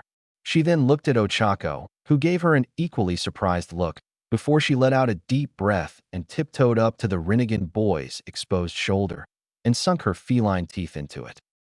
Izuku managed to hold in a hiss of discomfort as Himiko drank his blood to satiate her craving. He also noted Ochako looking on in shock. After Himiko was done, she pulled back and licked her lips of any remaining blood. Thanks, but why would you willingly offer yourself up like that? I mean, not even my mom or Ochako would be willing to do that. She couldn't help but say. How could you do it so casually? She asked. Because you were hungry. Izuku replied with a shrug. I want to be a hero, the greatest hero I can be. And being that doesn't just mean saving people. It means feeding the hungry as well, something that it's in my bones to do, no matter how I need to do it. He continued. The shapeshifter couldn't stop herself from smiling and hugging the Rinnegan user in front of her, nuzzling into his neck as she did. Likewise, Ochako was touched by how willing and committed Izuku sounded when he said that. Thank you, the blonde whispered in gratitude. No need to thank me. It's nothing, really, he told her as he hugged her back. Time skip. A week later, Izuku was at home eating dinner with his mom. He would have been nervous about his chances at getting accepted, but he was confident in the score he'd gotten. His mom noticed it, too. Honey, aren't you nervous about your test results? Inko questioned, wondering what was going through her son's head. No, I'm pretty confident in the score I got, the boy told her. But thanks for asking anyway. He nodded at her. Oh, okay, the woman sighed in relief. A couple of hours later, Izuku was going over a couple of notes while lifting a dumbbell when Inko rushed in with a letter. Izuku, your test results. They're here, she exclaimed, getting his attention. Thanks, Mom. He nodded as he set his dumbbell down and got up before taking the letter. I'll let you know what the results are, he told her before he retreated to his room to look them over. As he decided to open the letter, he first pulled out a letter from the school explaining that his results were on an enclosed holodisk inside the same envelope, along with his test results. Written exam, 88%. Practical exam, HP, 60/RP, 60. Total, 120. Called it, Izuku mused with a smirk. Then he turned to the holodisk and turned it on. Booyah, I am here as a projection now. The apparent recording of All Might exclaimed upon the disk's activation. What the? Izuku gasped, nearly falling out of his chair. All Might. But, no way does this mean. He gasped, looking at the letter again. If you're wondering what's going on, then the answer to that is, you're looking at the newest UA faculty member. The #1 hero exclaimed with a giant grin, much to Izuku's surprise. Now then, you did get an amazing score. Yes, but I'm sure you also noticed the rescue points that were also mentioned. He continued. You see, rescue points were rewarded based on how much you aided and inspired others. Here, a video for you viewing pleasure on this matter. He added further before bringing up a recording showing Ochako and present Mike. Excuse me, do you have a moment? She asked. Yeah, need something? The sound hero asked in reply. You know that team that summoned the giant ox? Buffalo. Creature. Ochako asked, unable to figure out what the storming ox was, something that actually got a chuckle out of Izuku. I was wondering. See, could you give him some of my points? She requested. It's just, he risked not getting as many points as the rest of us because he was helping me. I don't want to be the reason he didn't pass. She added. Izuku couldn't help but feel his heart tighten at this. His impression of the brunette and her Bakaniko-like friend was that they were nice people who would make great friends. But after the exam, and now this, his perspective changed. To him, they were practically like angels. It made him feel moved to his core. No need to go that far. He did just fine in the exam. Present Mike told her with a pat on her shoulder. This made the girl smile as she let out a sigh of relief as the video ended. You see? You inspired her, and more than likely her friend as well, with your selfless actions. This is what UA searches for in its applicants. And so, final score, 60 villain points and 60 rescue points for 120 points. All Might declared enthusiastically. This score has guaranteed your place in UA's hero course. Welcome to your hero academia. He finished with his trademark smile before the recording ended. Haha. All right. The boy cheered, glad to finally be going to the academy of his dreams. Later. Meanwhile, both Inko and the mother of Himiko Toga, Akiko Toga, were pacing or standing outside their respective children's rooms, waiting for them to come out with their results. Inko in particular was quite nervous, while Akiko seemed reserved in the fact that her daughter's non-combat-focused quirk could have cost her a spot, despite her extensive training. But regardless, she was resolved to remain supportive. With Inko, she saw Izuku come out of his room and nod at her. That nod communicated all she needed to know, which made her rush up to him and embrace him happily. "Oh, my baby, I'm so happy," she cried. And with Akiko, she straightened up when her child exited her room, her breath held to see her reaction. "I got in," the ash blonde said as she looked up at her mother with a smile, tears watering her makeup. "I got in," she cheered. "Come here, sweetie." Akiko smiled, holding her arms open to hug her daughter. Said daughter immediately ran into her arms, cheering happily all the while. And with Ochako, she also got her results, happily and tearfully embracing her parents over it. All three had gotten in, so now it seemed like the question was, just what did this year have in store for them? Chapter 3, The Path Chosen. UA Control Room. In the same observation room for the entrance exam, the teachers of UA were going over the results of the event. Katsuki Bakugo, Villain, 78, Rescue 0. Himiko Toga, Villain, 76, Rescue, 16. Izuku Midoriya, Villain, 60, Rescue, 60. Eijiro Kirishima, Villain, 39, Rescue, 35. Ochako Uraraka, Villain, 28, Rescue 0. Ibara Shiozaki, Villain, 36, Rescue, 32. Itsuka Kendo, Villain, 25, Rescue 40. Tenya Ida, Villain, 52, Rescue 5. Tetsu, Villain, 49, Rescue 10. Fumikage Tokoyami, Villain, 47, Rescue 10. Yosetsu Aways, Villain, 50, Rescue 6. Hey, check out the results from the exam. Powerloader told the others. These kids look like they have what it takes. Midnight commented. Take the first place student for example. He got 0 rescue points. She added. He took down those faux villains like an ace. When the other kids were running from the big villain, he stayed focused on the smaller ones. That kid is tough. Snipe nodded. Same with the second place kid. She may not have a combat-oriented quirk, but her training with blades and acrobatics made up for it. She's definitely got the most training out of everyone else. Powerloader nodded. Not surprising. She's quite adept at knife fighting. Vlad King nodded. The kid in third place definitely has a shot. Midnight stated, looking at Izuku's score. We all saw what he did. The fact that the Rinnegan is in his possession is going to make him someone that's sought out by many. She added. We'll need to be mindful of ambitious villains that target him, then. Niza declared. That's assuming it's even in the general memory of the population. Snipe added. Elsewhere. Meanwhile, on Dagoba Beach, Izuku quickly made his way there after he got his acceptance letter, because All Might got back in touch with him. As soon as he got there, he saw his mentor waiting for him. Nice of you to get back in touch with me. The Rinnegan bearer commented. So a teacher at UA, huh? Is this your way of keeping an eye on my progress? He asked. Originally, it was meant to help me find a successor. The man replied. Then I found you, and that more or less became moot. Still, I think it'll be good to pass on my wisdom to others in your generation. He mused. Probably a good idea. The boy nodded. I wasn't able to use your power like I planned. I'm sorry, he told his mentor. You're only starting out, so I'm not all that concerned about what happened in the exam. The man told him. You need to take your time learning how to use One for All. But once you get full control of it. He trailed off as he went buff. It's yours to command. He finished with his signature grin. Right. I understand. Izuku nodded. The first day of school. Izuku sighed as he got his things together for school.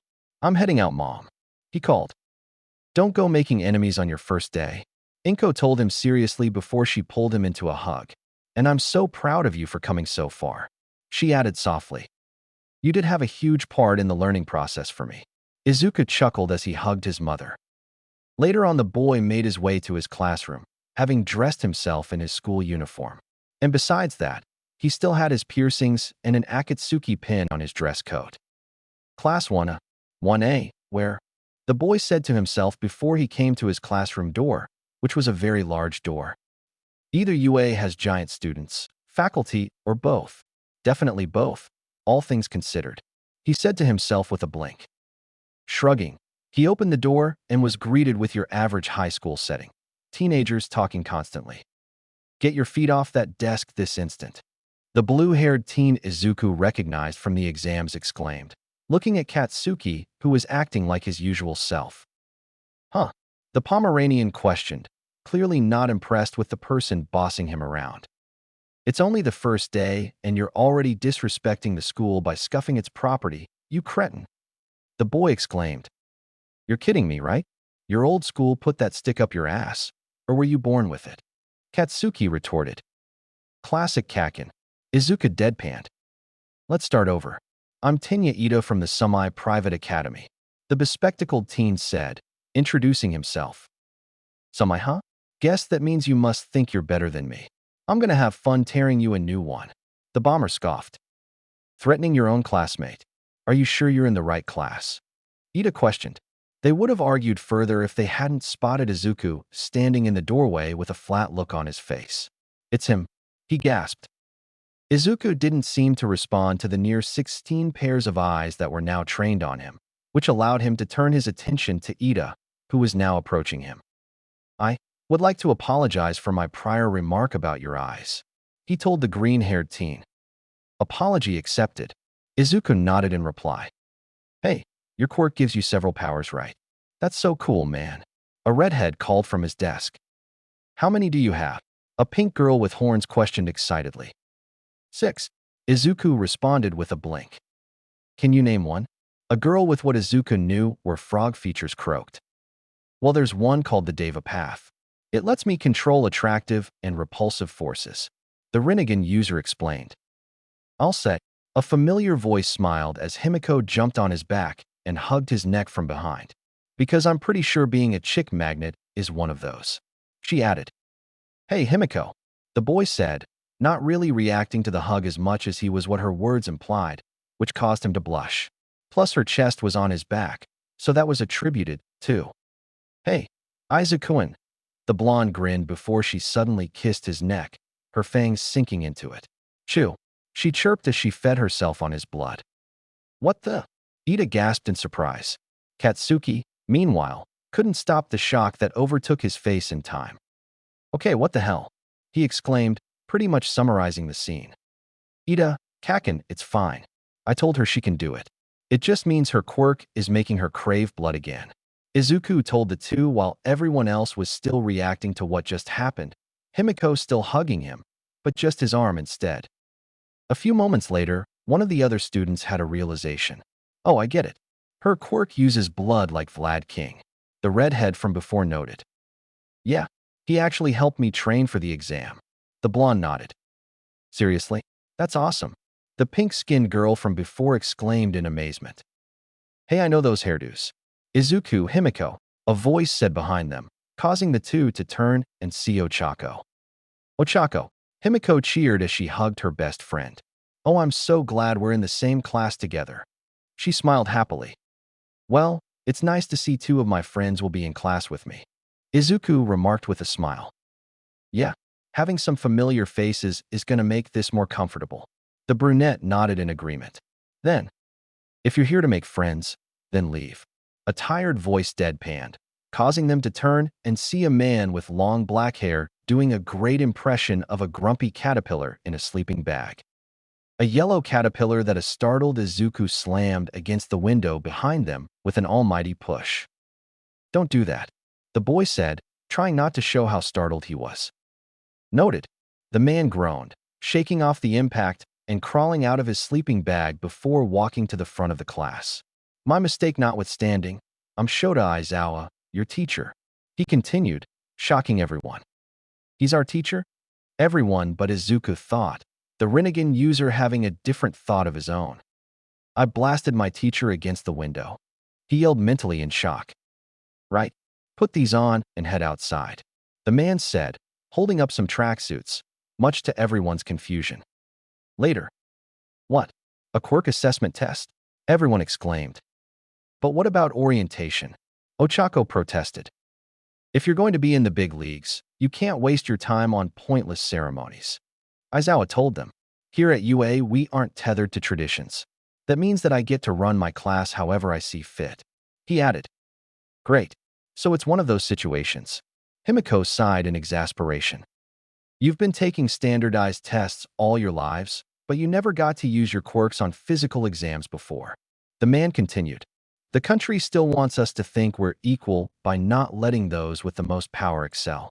It's not rational. One day the Board of Education will learn. He stated. I don't think that's what they mean by all are created equal. Izuku pointed out. Usually it means that we're all born equal in stature. What happens later is irrelevant to that equality. He added, arms folded. Perhaps. Aizawa hummed. Anyway, you'll all be doing a series of tests with your quirks, which will be a far cry from anything you've done before. He continued before looking at Katsuki. Bakugo, you got the highest score for a softball throw in middle school? Can you remember the distance? He questioned. 67 meters, I think. The Pomeranian stated, which caused Himiko to snort. Really? That's all you can do? She snorted, stifling a laugh. Oh, you think you can do better? The bomber snapped back. Enough, you two. Their teacher told them sternly before holding up a softball. Bakugo, throw this, and use your quirk to do it. He instructed. All right, man, you asked for it. Katsuki shrugged. I'll add a little heat to my pitch and drop their jaws. He thought, stretching a bit before pitching. Die, he yelled, causing an explosion at the last moment and sending the ball flying. Oh, whoa. Himiko gulped at what she just saw. As you can see, the results will be different with your quirks. This is meant to help you test your limits and find out the full extent of your quirks. This will help you go beyond, plus ultra style. Aizawa told his students, showing Katsuki's score, which was 705 meters. Whoa, 705 meters. Are you kidding me? A yellow-haired boy gasped in surprise. I want to go? That looks like fun. The same pink girl from before exclaimed in excitement. This is what I'm talking about. Using our quirks as much as we want. A tape-elbowed boy grinned. This is fun, is it? Aizawa questioned coldly, killing the mood. You'll have 3 years to become heroes. You think it'll just be fun and playtime? Idiots. You'll be competing in 8 physical tests to gather your potential. Whoever comes in last has none and will be expelled immediately. He told them, causing everyone to gasp. Okay, now that's absolute bullshit. Himiko snapped. We've worked hard to get here. Who the fuck died and made you the end all be all of hero potential? She demanded. I get to decide how this class runs, understand? If that's a problem, you can leave right now.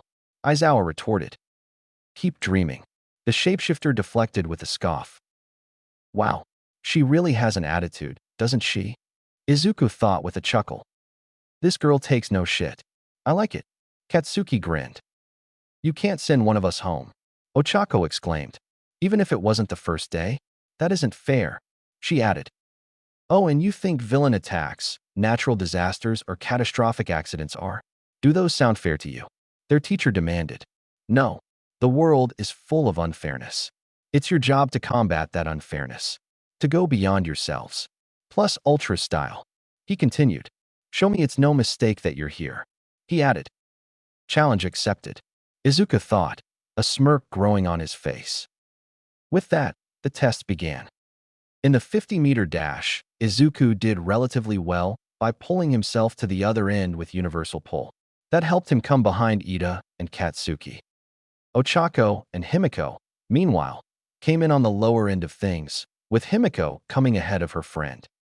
In the grip strength test, the boy used the Azura path to bulk arm his arm and fist, cranking down on the device like a hydraulic press. He was able to get an impressive 975 kilograms before he stopped, outdoing one Mizo Shoji, who was using his dupli arms to get 540 kilograms for the test. Aizawa watched and took note of this. Looks like a sort of jack-of-all-trades aspect. He noted, looking at the Azura Path's arms. You think those mechanical arms have a vibrator function? Himiko whispered to Ochako, causing the girl to blush like a tomato. Next was the standing long jump, and Izuku beat this test challenge by jumping and then summoning his crane summon to fly to the other side. What kind of bird is that? Is there an actual species? Or? The blonde from before wondered in confusion. I don't think so. A girl with earphone jacks for earlobes told him, shaking her head. The animal path. So he really does have it. Aizawa concluded.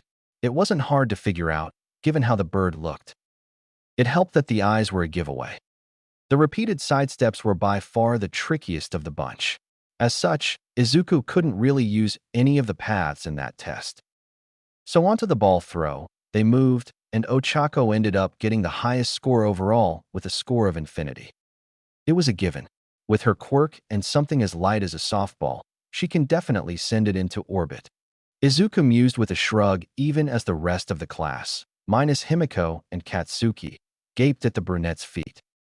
Izuku took his turn soon after and started thinking up a game plan. First, I'll use Azura Path to fortify my arm. He stated, doing just that. Then I'll charge. He added as he started throwing the ball, until it reached his fingertip. Now, he yelled, blasting off OFA and sending the ball flying, his limbs experiencing minimum backlash.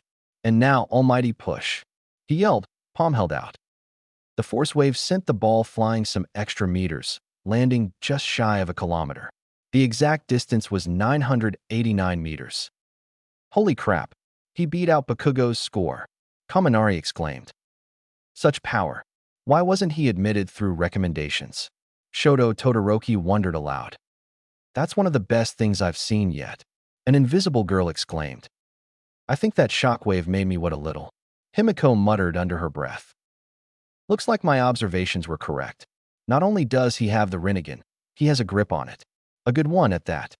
Aizawa noted, seeing that the Viridian-haired teen wasn't a liability like he thought he'd be initially. Izuku let out a small sigh as he walked back to the group. His face was neutral as it usually was, at least until his three friends came to congratulate him. That made the boy crack a small smile. Later, the other 4 tests went by pretty uneventfully, so everyone gathered around to see the results. Izuku was fairly certain he was somewhere in the top 10, so he wasn't worried for himself, though he was worried for his friends. Okay, I'm not going to list them all, so here's the full list. Aizawa said before pressing a button on his phone, causing a holographic list to be projected.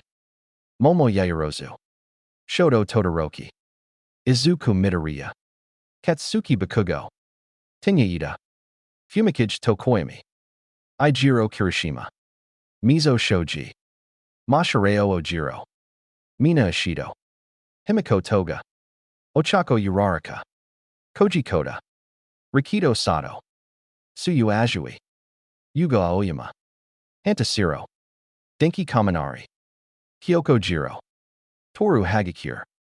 And I was lying. No one's going home, Aizawa stated, turning off the projection. What? Everyone but Izuku and Momo yelled. Of course it was a scare tactic for maximum effort. The Rinnegan user sighed in exasperation. I saw through it too. I guess one of us should have said something. The Ravenet nodded in agreement. Yeah, you should have. Everyone thought. Katsuki and Himiko, meanwhile. I ought to knock your block off. The cat-like girl growled, rolling up her sleeves as she stomped over to the scarf-wearing man. Let me help you with that. Katsuki barked, his hands crackling with mini explosions. Easy, guys. Izuku told her, grabbing their shoulders. Just be glad you're not actually getting kicked out of the course. He added. Fine. The shapeshifter huffed, rolling her sleeves back down. Whatever. Katsuki scoffed, walking away. Wow, they actually looked like they were ready to throw hands. Shiro whispered to Kirishima and Kaminari. Yeah, no kidding. At least Midoriya cooled both of their jets. The redhead nodded in agreement. Anyway, this wraps up the tests. Everyone pick up a syllabus from the classroom on your way out. The tired-looking man told his students before walking off. When he got near a corner, however, he found All Might there. Looks like you dodged a pair of bullets, Aizawa. The symbol of peace said, noticing that the man was just about to get into a fight with two teenagers over the stunt he pulled. And got blasted at a window earlier today. Aizawa added. So I've heard. The number one hero chuckled. I was expecting you to single out young Midoriya, but you stayed your hand. What? He inquired. I was tempted to since I initially viewed him as a liability. But I was wrong. The man replied. He definitely has a good grip on the Rinnegan, and his performance in the tests proved that. He added. He is indeed good at using them. All Might nodded before his face became serious. But I assume the reason why you expected him to be a liability was because of Recovery Girl's report, correct? He questioned. Correct. Aizawa nodded in reply. If someone tried to harvest his eyes when he was younger, then I feared that it might have had an impact on his control that he can't figure out the source of. I'm glad I was wrong about that. He explained. He must have misinterpreted the context of the report's assessment. All Might thought. Probably for the best. He added. Regardless, it seems imperative we protect his gift the best we can. The Shaggy Man added. Indeed it is. The world will know about it sooner or later, and we need to be ready when word gets out. All Might nodded in agreement. Later. Izuku yawned as he walked home after school was over, having felt rather drained from the tests that day, and his hair starting to fall a bit. As he kept walking, he soon felt a hand on his shoulder, causing him to nearly decapitate Ida with a circular saw hand. Oh crap, sorry Ida. The boy gasped, retracting his weapon. You startle pretty easily, don't you, Midoriya? The bespectacled teen questioned. It's not something that can be easily helped. I've been jumped a lot in the past. Izuku explained somewhat sheepishly. Well, no harm done. Ida sighed as they walked together, the speedster deliberating on the ethics of the situation with Aizawa, but deciding to trust the school's judgment. Izuku listened to this, and soon came to the conclusion that the boy was just earnest and strict, not antagonistic like he'd originally concluded. This conversation was interrupted, though, when someone leapt onto Izuku's back, hugging him around his neck. Hey, Izuku. Himiko purred into the viridian-haired teen's ear. Hi, Himiko. Izuku chuckled lightly. I'm feeling hungry again, she whined, nuzzling into the nape of his neck as they walked. Then drink up. I'm not stopping you, the boy told her casually. Chew. The blonde chirped before biting into his neck and drinking his blood. Is it wise to do that in public? Ida asked, glancing around awkwardly. I'm not really in the business of caring. Izuku sighed as Ochako came up to them. There are you, Himiko. The brunette panted. Don't leave me behind like that, geez. She groaned. Sorry, but I got hungry again. The cat-eyed girl apologized after having her fill. You girls sure are inseparable, Izuku noted as Himiko hugged her friend close while they walked. We've been besties since middle school, so that's a given. Himiko smiled in reply. That would explain how close you two are, Ida noted. Himiko's had a hard time because of how her quirk makes her work. I try to help her find ways to express herself that work for her, but don't weird people out. Ochako nodded, hugging the blonde close. I have heard about how people with blood quirks are treated, I won't lie. Izuku admitted. I personally find it unfair to the people with them, and blood quirks in general. It isn't the person's fault for having a quirk that works like that, he added, frowning as he recalled the research he did on blood quirks in the past. He was not amused by the idiocy people displayed. "Ah, I knew you loved me." Himiko cooed as she pulled him into a three-way hug with her and Ochako. Izuku sighed with a smile as he hugged her back. He wasn't sure if he'd go as far as to say that yet, but he certainly liked the blonde quite a bit. Who knows, he might actually make her his girlfriend in the future. Chapter 4, Back Up. Izuku vs. Katsuki, Back Up. Remastered by Game Boy Jones. But Izuku holding decay, all for one gaining the Rinnegan, and not implanting it within himself, and then putting it into a small child, with historical significance of shinobi, chakra would have utterly replaced quirks if MHA Naruto crossed over, added on top. Oh dear lord. Then we get to Izuku's eyes.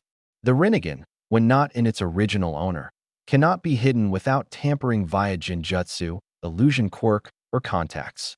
We have never seen Nagato's eyes once change from the Rinnegan.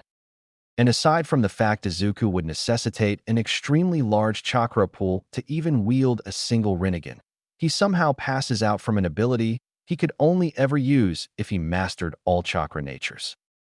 There's a reason Madara did not use Shinra Tensei or many other Rinnegan abilities for that matters. He just flat out did not know how or have the capability to do so. He is not a master of all 5 elements, despite all his power. Now, another thing, Katsuki. Yes, fear is a powerful motivator and all that, but Katsuki should not fear Izuku. Izuku, gaining a quirk, while young would not make Katsuki dislike him or anything. I don't know why Katsuki cares about Izuku when the only thing notable about Izuku before is quirklessness. If anything, Katsuki will have either drifted away or stayed his friend. And Izuku barely grows a backbone, only slightly more confident, despite holding the Rinnegan. For how many years? Yeah. Then you completely changed Himiko's personality. Is this even Himiko Toga anymore? Nope. An OC with her name and appearance slapped over it. Are you trying to write characters or caricatures? Also, you literally only introduced Chakra last minute when he's absorbing the slime guy. Except why now? If Izuku knew of Chakra, why has he never mentioned it once? Why does slime guy have Chakra? Life force I can understand. It's different, even if Preta has never been shown to absorb it, but Chakra? Of course, your story, but there's just a lot of stuff I just can't help but dislike. Thermal Sniper N7. It's called setting a world up, one that happens to be an AU. On top of that, Izuku passed out because it was a fresh activation and he had no chakra to speak of at the time. An abrupt unlocking of chakra like that on top of the world's strongest eyes can and will make a child fall unconscious. Dragon Emperor Zero. Additionally, Madara's eyes had reverted back to their natural brown/black color upon his third and final death, so the Rinnegan wouldn't have been available to Izuku after transplant. The only reason Ijiko knew they were the right ones was because of the museum records he snagged. Thermal Sniper N7. As for Katsuki, the reason he's scared of Izuku's power is due to some off-screen incidents involving him nearly getting hit by Rinnegan abilities while Izuku was training them. When he did some homework on the Rinnegan, he was shaken deeply. Ergo, the way he acts in this story. Dragon Emperor Zero. And it's this incident and other similar incidents that will be revealed later that leads to his guarded and almost Nagato-like attitude here in the beginning of the story. It isn't that he hasn't grown a backbone. It's that he's trying to be as non-combative as possible to keep history from repeating itself. Thermal Sniper N7. And as for Himiko, boy, have you not heard of the AUs where she actually had a competent family that supports her? That's the type of AU we're using here, one we happen to like. Dragon Emperor Zero. Our version of Himiko Toga is not meant to be the one from canon. This is an AU exploring how her character would have turned out if her urges and quirk were not suppressed and ridiculed, which caused her psychotic break in the first place, but was instead healthily managed and her quirk's positive aspects were praised. This is not us doing caricatures, as you put it, but is us considering how an alternate version of Himiko would realistically act in a better life situation. You know Elseworld stories of Superman like Red Sun and Gods and Monsters? It's the same goddamn principle. Guest, nice job adapting the quirk assessment test. It was nice seeing Izuku use the powers of the Rinnegan to get through most of the challenges. Keep up the great work. Thermal Sniper N7. Thanks. Dragon Emperor Zero. What he said. Yellow Pikmin 88. I'm afraid you got the exam results mixed up based on those figures. Izuku should be first, Himiko second, and Bakugo third, since Izuku has 120 points total from both villain and rescue points. Dragon Emperor 0. We weren't sure how the point values were balanced, so we went with the setting that seemed the most logical at the time. Monkey King 12. I don't know if you noticed, but I only counted 18 people in the class rankings. Granted, you've probably seen a similar review already, so I'll just say this: the chapter was fantastic, and I love how the people are interacting. And also, have you thought of doing a Harry Potter story? Cause you could do one where it's a crossover with the Legend of Vox Machina, where he gets Percy's guns, or a book on how he made them, and he could even have the Evans, Harry's mom's family name, be the descendants of him, and Harry has his hair go white as a child. Dragon Emperor 0. Handled. Thanks. Thermal Sniper N7. As for that crossover, well, I don't watch The Legend of Vox Machina, so I don't know about it. Project Iceman. Oh wow, Rosario Vampire. That's nostalgic. Damn, I feel old, lol. Dragon Emperor 0. Surely RV isn't that old, is it? Thermal Sniper N7. Don't look at me for an answer to that. I never showed any interest in the canon version. Sripad Krishnan. Izuku blasting Aizawa had me laughing hard, and the realization later inside his head is a very Izuku-like reaction XD. Thermal Sniper N7. Yeah, that was great. Dragon Emperor 0. And people say our version of Izuku makes no sense. Huh. Who's the dumbest now? Dragonaut. For harem, you should add Melissa, Mei Hatsum, Nijire Hado. Dragon Emperor 0. The harem's roster has already been decided, but Melissa is in it. Thermal Sniper N7. Thanks, anyway. Midoriya Household. So, how was your first day of school, Izuku? Inko Midoriya questioned as she sat with her son at dinner. In a word, exhausting. The boy sighed, fiddling a bit with the okonomiyaki that his mother had fixed for dinner. That type of bad? The green-haired woman asked, noting how her son sounded. Quite, though I have made a couple of friends. The boy admitted. Oh, like who? His mother questioned. It's 2 girls named Ochako Uraraka and Himiko Toga. The Rinnegan user admitted, causing his mother to light up. You finally started talking to girls, she exclaimed happily. Ah geez, Mom. The boy groaned, laying his head down. Yes, they're friends. Yes, they're girls. But they aren't my girlfriends. He told her. We're just friends, and they aren't my only friends. I also have another friend, Tinya Ida. He added. Why does that last name sound familiar? Inko wondered before shrugging it off. It's probably nothing. Is there anyone else? She questioned. Not yet, the boy told her. Well, that's still great to hear. Inko smiled with a sigh of relief. With you and Katsuki growing apart after middle school, and with how guarded you'd become after your Rinnegan awakened, I was afraid that you weren't going to make any friends. She admitted. But it turns out I was worried over nothing. She added. You do have a habit of worrying about a lot. Izuku mused. Don't think I forgot about how you were reluctant to help me train my Rinnegan because you thought I'd universal pull myself into space. He added with a deadpan look on his face. It was an honest concern. Don't mock your mother for being careful, Inko retorted before trailing off as she slowly noticed something on her son's neck. That being a fairly visible hickey. Izuku, is that a hickey on your neck? She questioned with narrowed eyes, causing him to go rigid. Kind of, he offered nervously. But it's not what you're thinking, he told her. Then what is it? Inko demanded as she contemplated employing a flip-flop. Himiko drinking my blood because of her quirk, the Rinnegan user replied, causing his mother to pause. Pardon, she uttered in confusion. Her quirk allows her to transform into whoever she drinks the blood of. In some cases, she can even copy their quirks. But this has the downside of making her fascinated with blood and having blood cravings. Izuku explained. I figured it was probably better for her to feed on me rather than bottle it up inside, and then snap one day on some innocent bystander out of desperation. He added, desperate feeding is something that should be avoided with blood quirks. That is true, Inko mused. And helping with her cravings is something you do without a second thought. She added, it's in my bones to feed the hungry. The boy nodded. That's my son. The woman smiled. That aside, Why don't you bring your friends by sometime? From the way you talk about them, they sound adorable. She teased.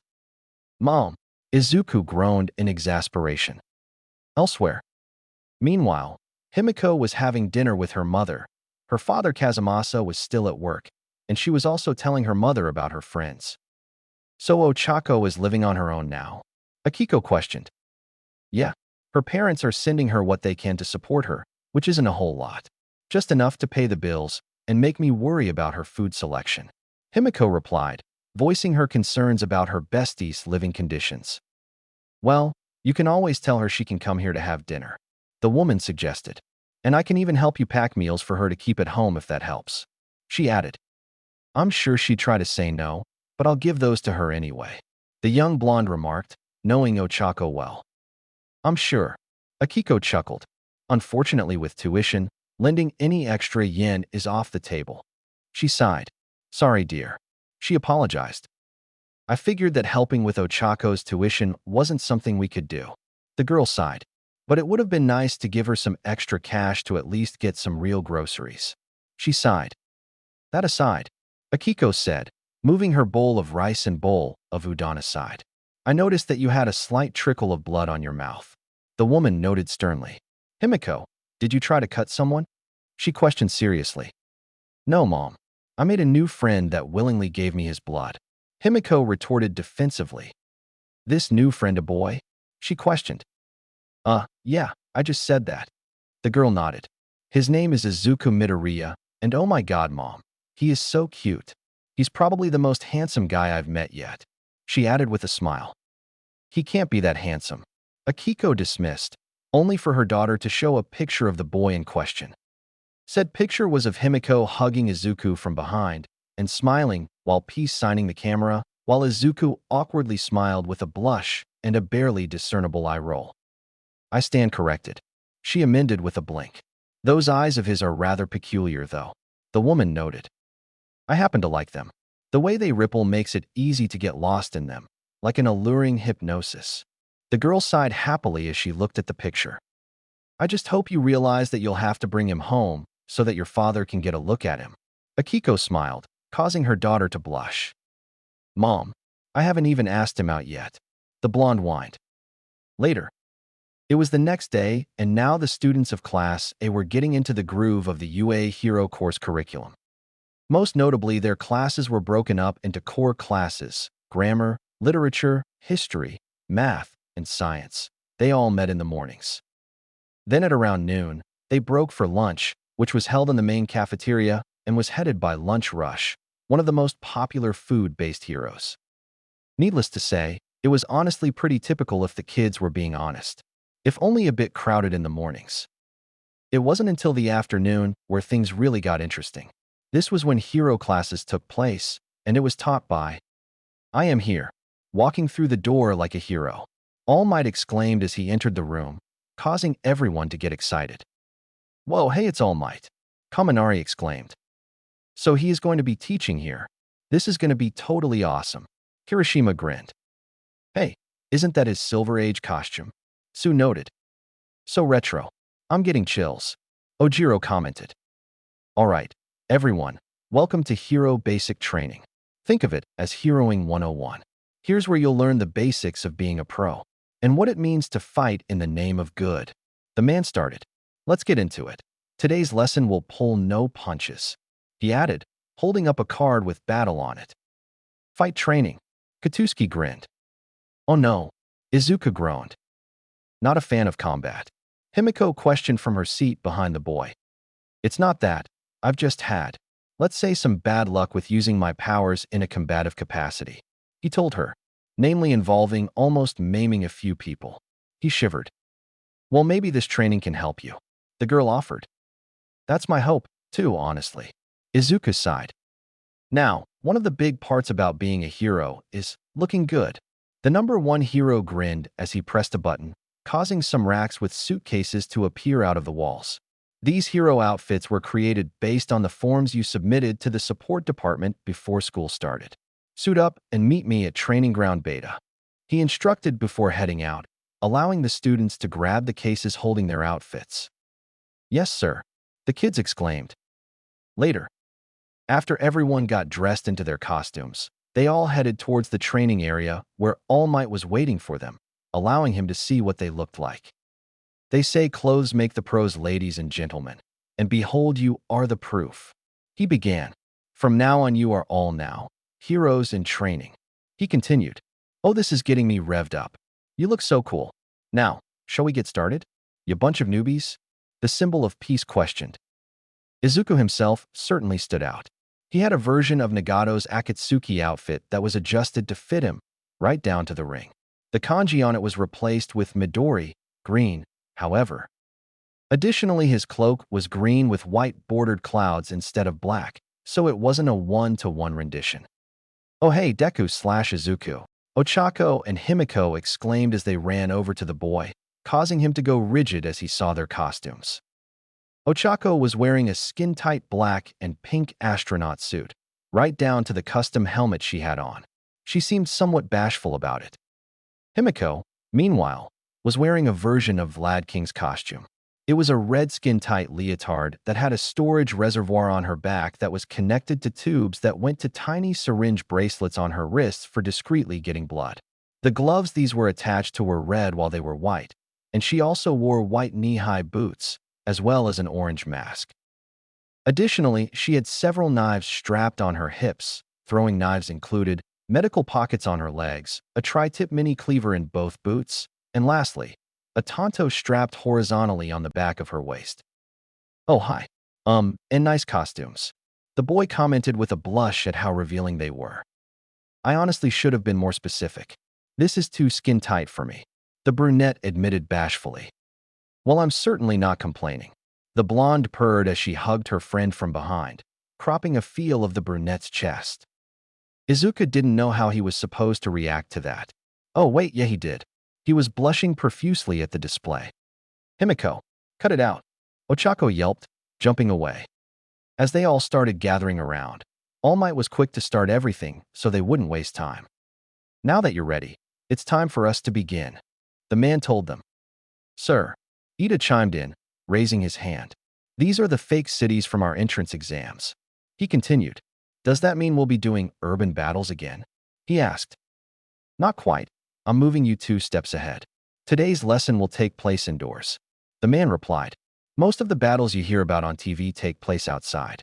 The truly intelligent villains skulk in the shadows, behind the scenes. Home invasions, backroom dealings, and more. We will be simulating one such occasion. He continued. Isn't this a little advanced? Sue asked. The best experience is what you get on the battlefield. The #1 hero replied. But you can't just punch a robot this time. You're dealing with actual people. He continued. So today you'll be splitting up into teams of good guys and bad guys, and fight 2-on-2 indoor battles. He added.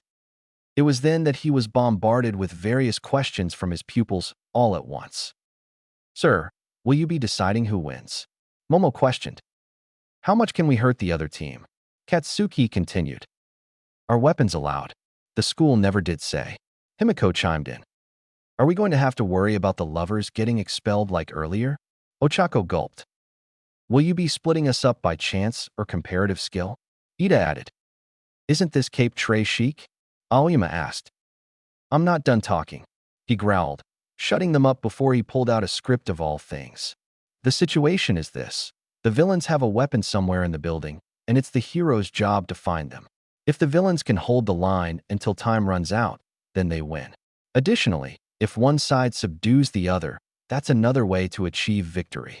He continued. Oh, so your classic action movie setup. Izuku noted. One of the best genres of movie to watch on a first date, just saying. Himiko whispered, causing the Rinnegan user and brunette next to her to blush with an eye roll. Time is limited, so we'll choose teams by drawing lots. The symbol of peace told them. Isn't there a better way? Ida protested. Think about it, Ida. Izuku countered. Pros often have to work with heroes from other agencies on the spot. He continued. So this is likely a training method based on that. Himiko nodded. Huh. You know, when you put it like that, it makes a lot more sense. Ochako nodded, showing she caught on quickly. Precisely, All Might exclaimed, pointing at them. It's actually a common sight in the field. so simulating it will help ease you into it and make you more adaptable. He added, without further ado, let's draw. The teams were then selected soon after, with Ochako getting paired with Izuku and Himiko being paired with Momo, while poor Ida was stuck with Katsuki. Now, I declare that the first to fight will be these guys, the blonde man exclaimed, holding up two orbs that said Izuku and Ochako would fight Ida and Katsuki, much to the Rinnegan user's exasperation. Of course, Izuku groaned as he facepalmed. Later.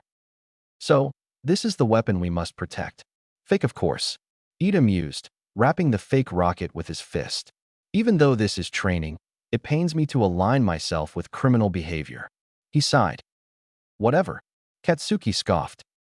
You've seen what Deku can do, right? He asked after a beat passed. It's hard not to, the blue-haired teen replied. Then this battle won't be easy. But to hell if I'm gonna let that stop me from roasting that damn nerd today. The blonde growled, clenching his fists. Why do you seem particularly angry when it comes to Midoriya?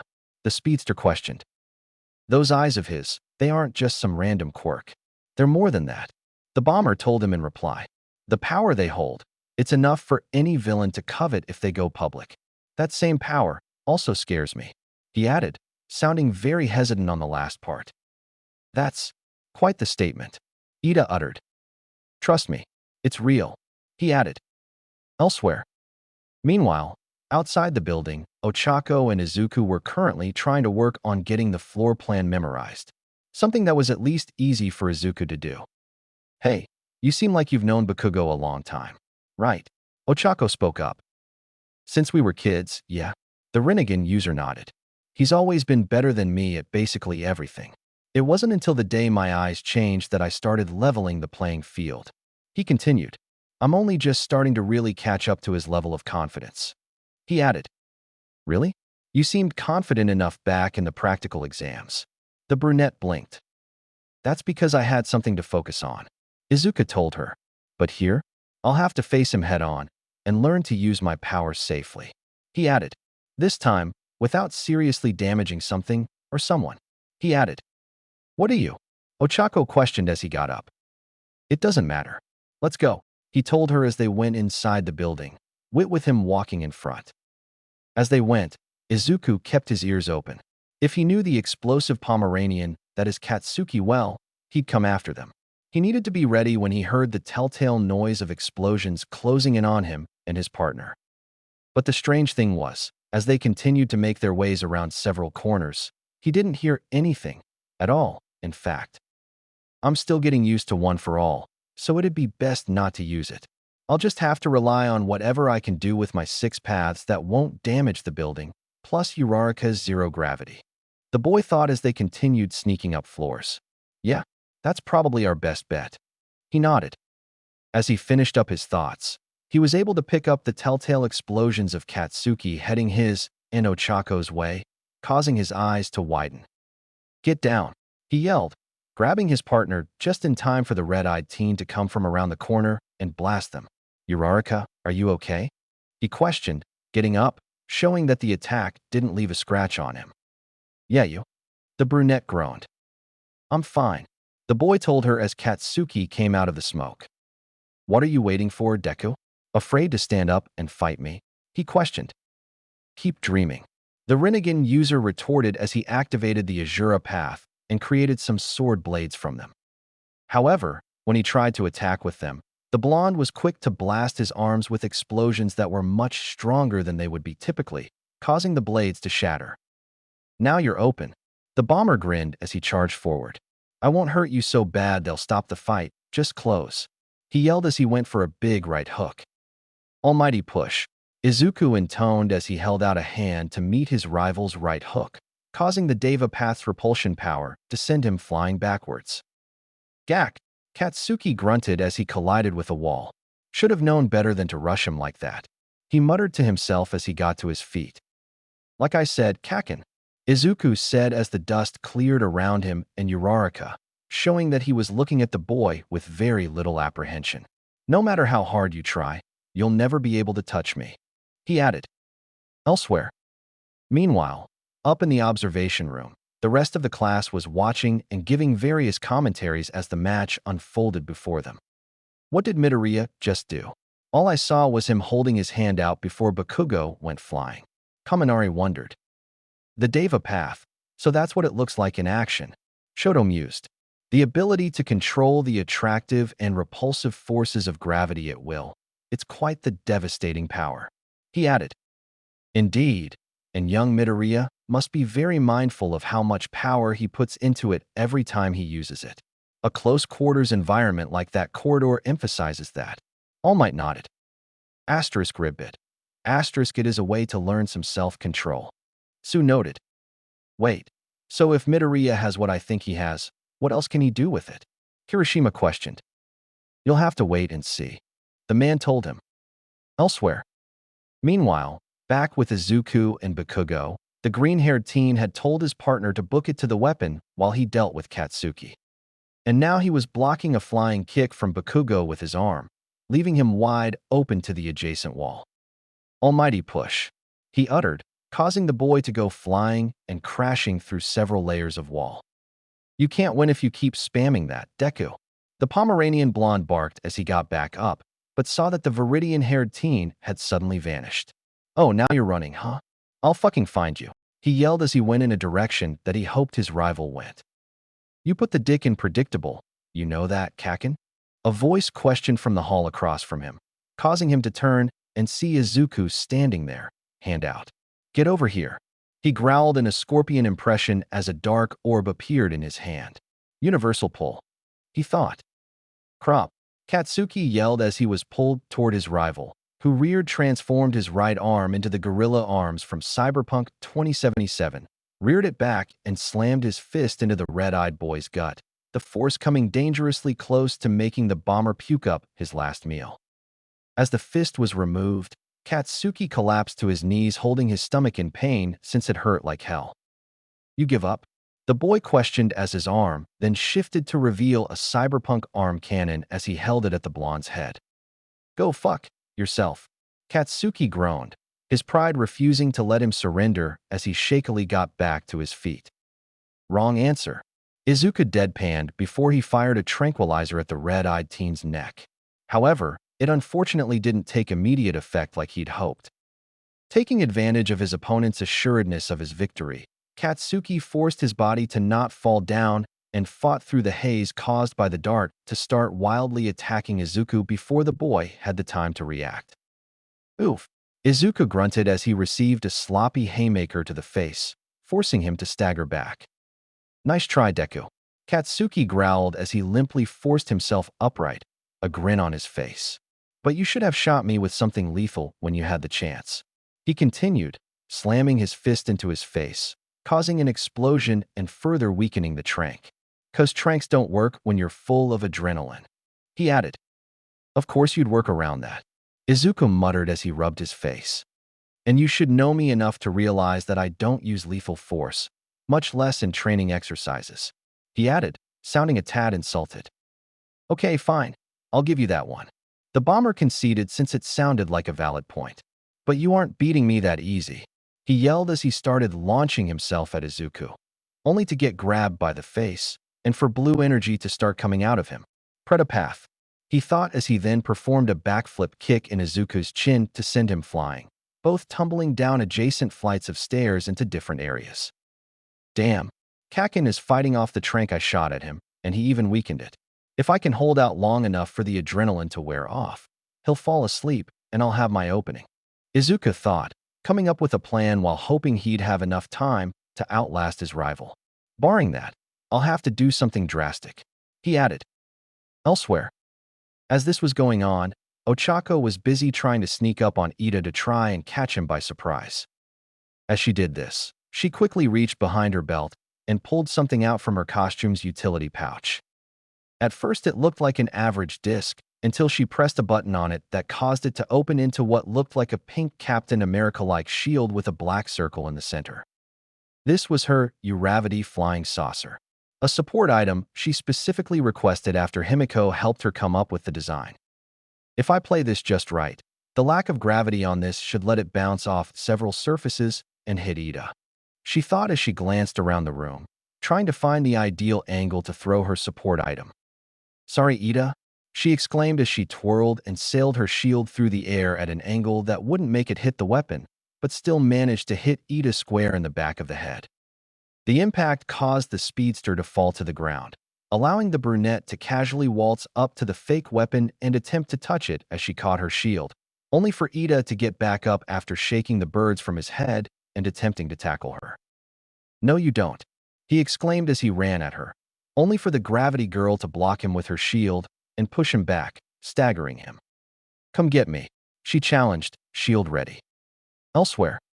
"Whoa, did you see that trick shot? She totally nailed him," Kaminari exclaimed in surprise. "Doing something like that requires an excellent knowledge of physics and one's own quirk." Momo nodded. "Clearly Uraraka has both." She added, "Yeah, and that shield she has? I helped her design it." Himiko chirped. "Well, you certainly did a good job on that," Ojiro commented. Guys." Zero gulped as he pointed at a monitor. "I think something's happening with Midoriya and Bakugo," he told them. Elsewhere. As the two boys finally found each other on the 4th floor, Bakugo slowly lumbered over to Izuku's direction, his gauntlets lighting up red as Izuku just stood there. "I'm all loaded up," he stated, holding up his arm while also trying not to fall backwards. "Oh, I get it. Those gauntlets of yours are storing up your sweat for a giant blast," Izuku deduced, his body tensing. "I see you remembered. Yeah, that's exactly what's going to happen," the blonde confirmed as he pulled a handle back, revealing a pin. "Young Bakugo, don't do it.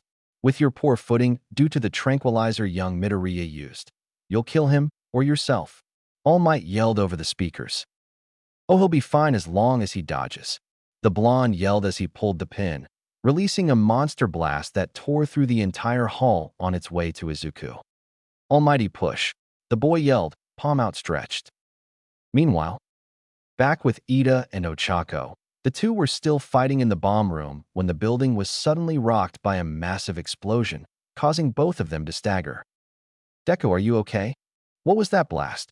the brunette questioned through her earpiece. "NGH. I'm fine, though I am a bit dazed," Izuku groaned in reply.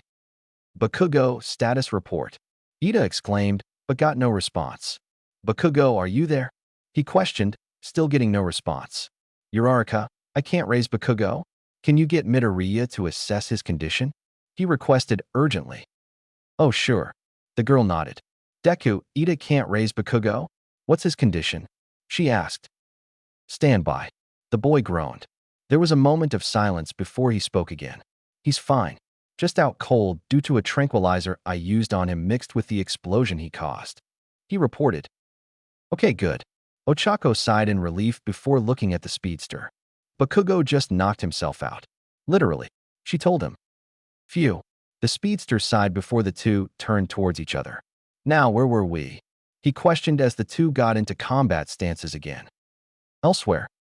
Meanwhile, back with Izuku, he was now making his way to the 5th floor where Uraraka and Ida currently were. His Akatsuki cloak had lost a sleeve, and the left side of his torso was exposed, but other than that, he was fine. When he reached the 5th floor, he only needed to follow the sounds of combat before he found his partner engaged in combat. As soon as he got there, he arrived on the scene of something that didn't really shock him, but still pleasantly surprised him. Ochako had managed to subdue Ida and got some capture tape around his arm. "And that's the game," she declared with a smile. "Wow, how'd you take him down so fast?" the Rinnegan user questioned. Ochako smiled cutely as she stepped on her shield, causing it to flip into her hand and allowing her to put it away. "Himiko taught me some takedown maneuvers while we were training for the entrance exam," she told him. "Plus, it pays to be flexible," she added. "It also pays to be durable, or I'd be a lot more banged up from that explosion." Izuku nodded in agreement. It was at this moment that Ochako noticed the exposed part of his torso. "Damn, you could grind meat on those muscles," she commented without thinking, causing Izuku to blush profusely. "And women call men perverts," he grumbled, which made Ochako blush after realizing what she just said. And with young Ida and Bakugo captured, the hero team wins, All Might exclaimed. Later. Now, despite the results, the MVP of this match is young Uraraka.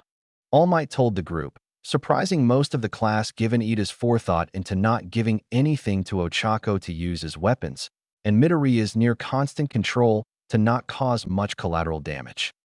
Why, though? I thought Midoriya would be the MVP, given how he tried his best to not cause collateral damage. Kirishima wondered. A valid question, young Kirishima. Why didn't I choose them? Who has a guess? The symbol of peace asked the class. Sir, if I may. One Momo Yaoyorozu spoke up. Young Yaoyorozu, lay it on us. The man prompted. As you stated before, Bakugo's judgment was clouded due to his desire to defeat Midoriya one-on-one. It caused him to push through a tranquilizer dart shot through sheer force of will by keeping his adrenaline high. She began. This, while admirable, was a poor move, as it left him nearly catatonic afterwards and made him make the decision to blow up the building. A foolish move, not smart. She continued, causing the now-awake Katsuki to twitch a bit. And don't forget it also made his performance sloppy. Shoto supplied. That as well. Momo nodded in agreement. Moving on, while Midoriya's self-control in a confined space in spite of his power was admirable, he didn't have much in the way of variety when it came to actual combat, with his constant reliance on the Deva path. She continued. Then again, gravity is a dangerous thing. So this reliance allowed Bakugo to exploit its recoil with his own attack to knock Midoriya off balance. She mused. Had he not fallen unconscious, it's likely that Bakugo could have exploited the 4-second cooldown between Midoriya's attacks to blindside him. She added, I still have a lot to learn. Izuku thought, acknowledging his flaws. Lastly, Ida showed nearly perfect forethought in preparing for Uraraka's arrival. But her having the element of surprise and the use of her more than unpredictable support item proved to be too much to account for. Momo continued. Yes, that about sums it up. All Might nodded dumbly. This girl is a smart one for sure, he thought. Though I'm still getting used to my shield, if I'm being honest. Ochako chuckled nervously. Are you kidding? Girl, you totally killed it out there. Himiko cheered, hugging her bestie tightly. Yeah, that trick shot was awesome, Kaminari added with a grin. Come on, guys. I still have a lot to learn with this thing, the brunette said modestly as she held up her shield. Now with that out of the way, let's move on to the next match. All Might called as he drew the next two teams. Later, Izuku was now watching the next match with the others, and was now really curious about the quirks of his other classmates, having only seen glimpses of them at this point. I'm curious about Todoroki's quirk. He didn't really use it much during the quirk assessment test. He mused. And Shoji got the best grip strength score out of us all, so I'm curious how that translates into combat. He added with a thoughtful hum, pulling his notebook from his cloak. You take notes on quirks? Himiko asked upon hearing his words and seeing his notebook. Yeah, he's a total stalker about it. Katsuki scoffed. Ignore him, Izuku said, making a quick sketch of Shoji and Shoto. As the match unfolded, the Rinnegan user learned that Shoji could use his extra arms to create any part of the human body for spy purposes, while Shoto could freeze entire buildings. The temperature drop was actually felt all the way in the control room. He incapacitated his opponents without compromising the weapon or his teammate. Take close note of his technique, students. All Might chattered as everyone shivered. Himiko, Ochako, and even Tsu in particular were quick to cling to each other with Izuku smack in the middle to try and keep warm. This left Izuku blushing since he had 3 very female bodies holding on to him. The next match was Tokoyami and Tsu versus Sato and Kirishima. This match ended in Tsu getting whacked around by Sato swinging her around, and Kirishima holding out against Tokoyami and Dark Shadow, but ended with both working together to trip the other two with the capture tape and recover the weapon soon after. The match after that was between Kaminari and Jiro versus Momo and Himiko. Jiro was able to pinpoint where Momo and Himiko were with her quirk and lead Kaminari there. Momo, however, created a barricade around the door with her own quirk to make entry impossible while Himiko was on lookout duty. Hanging upside down from the fire escape ladder, the cat-like girl watched as the two heroes were headed to their floor, and gave a Cheshire-like grin as she giggled to herself. Perfect, she purred as she flipped over and jumped into the fourth-floor window so she could ambush the two. When the two were in position, she jumped down on Kaminari as he lagged behind a bit and knocked him out with some incapacitation techniques she learned. Jiro noticed the lack of footsteps behind her and turned to see what was up. But instead of seeing Himiko, she instead saw Kaminari. You okay, dude?" she asked. "Yeah, sorry, I thought I saw something outside the window and almost tripped." The boy chuckled, scratching his neck nervously. "Well, come on, we're almost there," the punk girl told him as she kept leading him toward the objective, failing to notice the cat-like smirk that grew on his face, along with the unconscious form that had his hands tied up with capture tape. Elsewhere. "Oh man," Toga pulled some straight-up Black Widow moves. Kirishima gasped. "Yeah, Kaminari didn't stand a chance." Shiro nodded. Bakugo, meanwhile, was just staring at it all, unable to take all these blows to his ego. "She'd be really terrifying as a villain, I'm not gonna lie." Mina gulped. The power of a fiend turned to work for the light. Truly a wonder to see. Tokoimi mused. "And it sure sucks for actual villains since she's on our side, though," Ochako pointed out with a smile. Meanwhile, back in the test building, Jiro and Kaminari finally reached the door to where Momo was, but couldn't get the door open. "Damn, they barricaded it," the punk rocker cursed. "Yeah, I guess I should have told you that earlier." Kaminari sighed as he looked apologetic, all while a purple viscous liquid started following off of him as he melted, and his voice became more like, "Himiko's? Sorry about that." The figure apologized as Himiko suddenly burst out of the substance, completely naked. "What the ahhhhh?" Jiro started to say before she screamed upon seeing Himiko naked, right before she found herself being kicked in the face clear across the room and into the next wall with a crash. Before she could react, Himiko had her hands wrapped in capture tape. The shapeshifter was certainly fleet-footed. The blonde chuckled as she stood proud, puffing out her chest with her hands on her hips, causing her BB cup rack to jiggle. "And that's how you take down a two-man team, one-man." She grinned before she started laughing. "Will you stop laughing and put some clothes on?" Jiro snapped, blushing like mad. Meanwhile, "Who's going to tell her that this whole thing was recorded?" Ochako asked as all of the men in the room looked away from the monitor. "You are," Izuku replied, glancing at the brunette. Though since he was the last to look away, he got a good look at Himiko's body. As much as he wanted to say otherwise due to awkwardness, she was very attractive, and this wasn't just because she was naked, the blonde was genuinely attractive. "Dang, Toga is seriously hardcore. I don't think I could handle doing something like that while naked," Hagakure said. "Hagakure, you are naked," Ojiro commented after a beat passed, still blushing and averting his eyes from the monitors. "Oh, right." The invisible girl chuckled sheepishly. Later, the class was now reviewing the last match, and needless to say, All Might had a few things to make note of with Himiko's performance. Okay, state of dress notwithstanding, her stealth and acting were both impressive. He noted, both of these talents are a must as an infiltrator, and she paid close attention to how she behaved when she disguised herself as young Kaminari. He continued.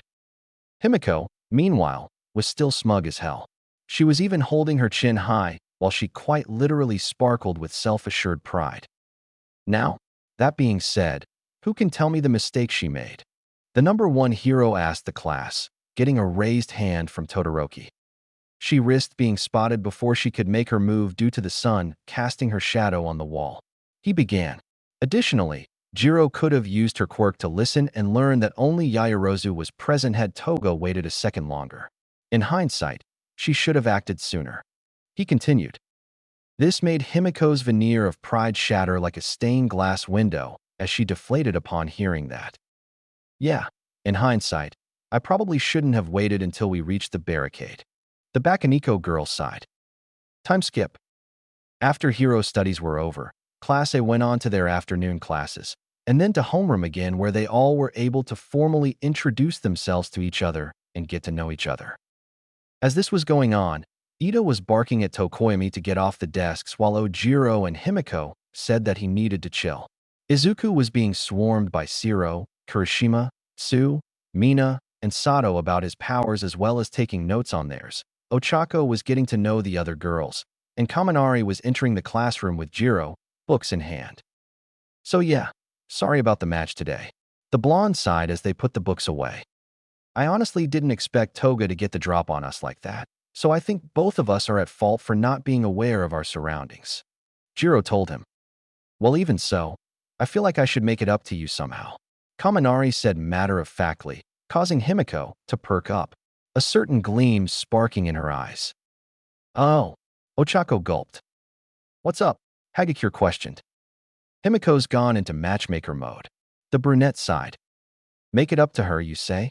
The cat-eyed girl grinned as she approached the blonde and the rock girl. I think I know how to help make things easier. She trailed off. What are you getting at? Jiro questioned, still uneasy due to what happened in the match. I'm suggesting that Kaminari here make it up to you by taking you out for dinner, the blonde suggested with a smile. Hey, that's a great idea, Kaminari exclaimed. Why didn't I think of that? I know this really good burger joint we can go to. He laughed. Well, since you're offering, I won't say no, Jiro said after a moment of thought. And with that, my work here is done. Himiko chuckled as she walked away. Izuku and Ochako couldn't help but shake their heads at the girl's antics, before the boys' attention was pulled towards Katsuki, who was leaving early. Wait, where's Kaken going? He asked. I don't know, but you better stop him before he gets us all in trouble, Shiro told him. I'll go talk to him. I know him well. Izuku told them before he went after his rival. He was able to catch up with him in front of the main gate. Kaken, wait up, he called after him. What? The blonde growled as he turned back to face the Rinnegan user, pure malice in his gaze and voice. Hey, what's with that face? Izuku questioned as he got closer to him. I thought we were friends.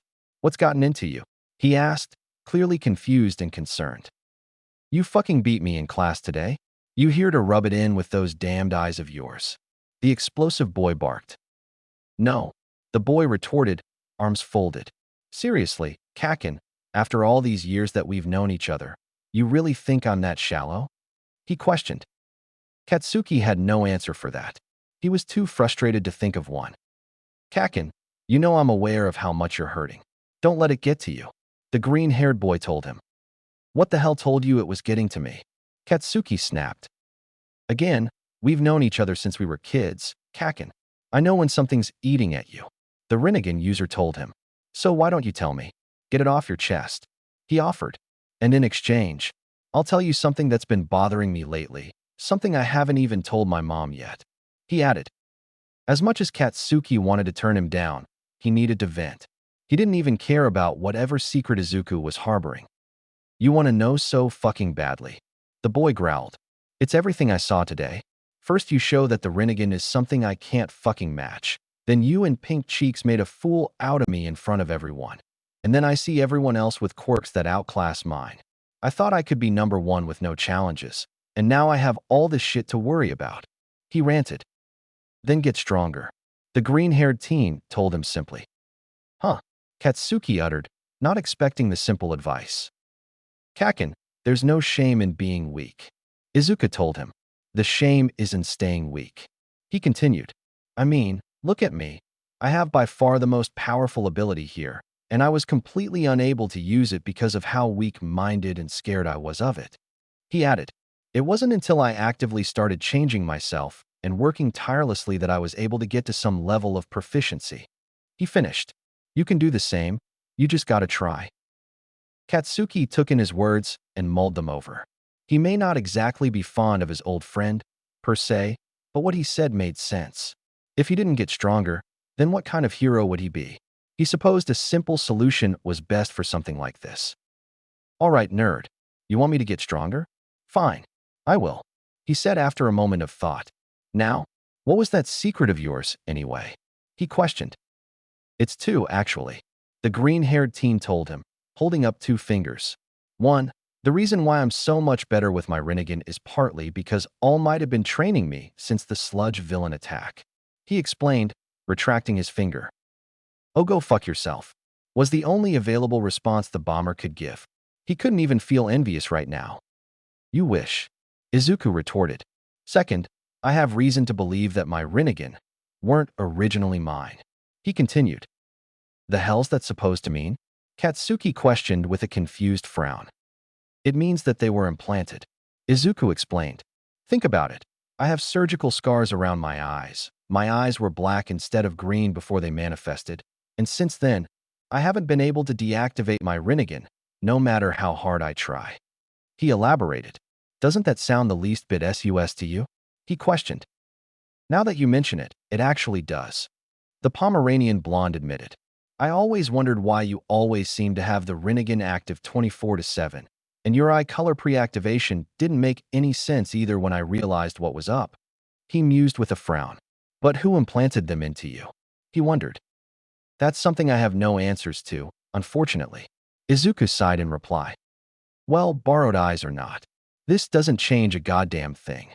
The blonde told him, jabbing a finger at the boy's chest. You're still my rival, so don't think I'll let you beat me again. He growled, before turning away. Kakin, the Rinnegan user sighed, seeing that their talk hadn't changed anything. But even so, that also doesn't change my promise to you, either. Katsuki added as he walked away, getting Izuku's surprised attention. I'll still always be there to protect you, count on that. He added as he exited the campus, leaving behind a surprised Izuku. Well, I guess that's one thing I can accept as remaining unchanged, he thought, remembering the promise the boy made when they were kids. Flashback. So your power's some kind of demigod stuff? An 8-year-old Katsuki questioned as he and Izuku read a book on the dojutsu of the past, including the Rinnegan. Oh yeah? I guess so. Izuku nodded nervously. Sounds like a crazy dream, but whatever. The young bomber scoffed. But crazy powers or not, you still need someone to protect you, and I'm it. He added, causing Izuku to look at him. Huh, he uttered, not understanding what he meant. If what we are reading is right, someone could steal your eyes and use them for evil. The blonde explained, causing Izuku to yelp as he covered his eyes. Sighing, Katsuki then hugged the shivering boy close.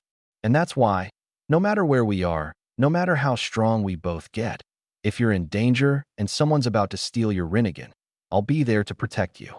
He added. Asterisk sniff asterisk promise?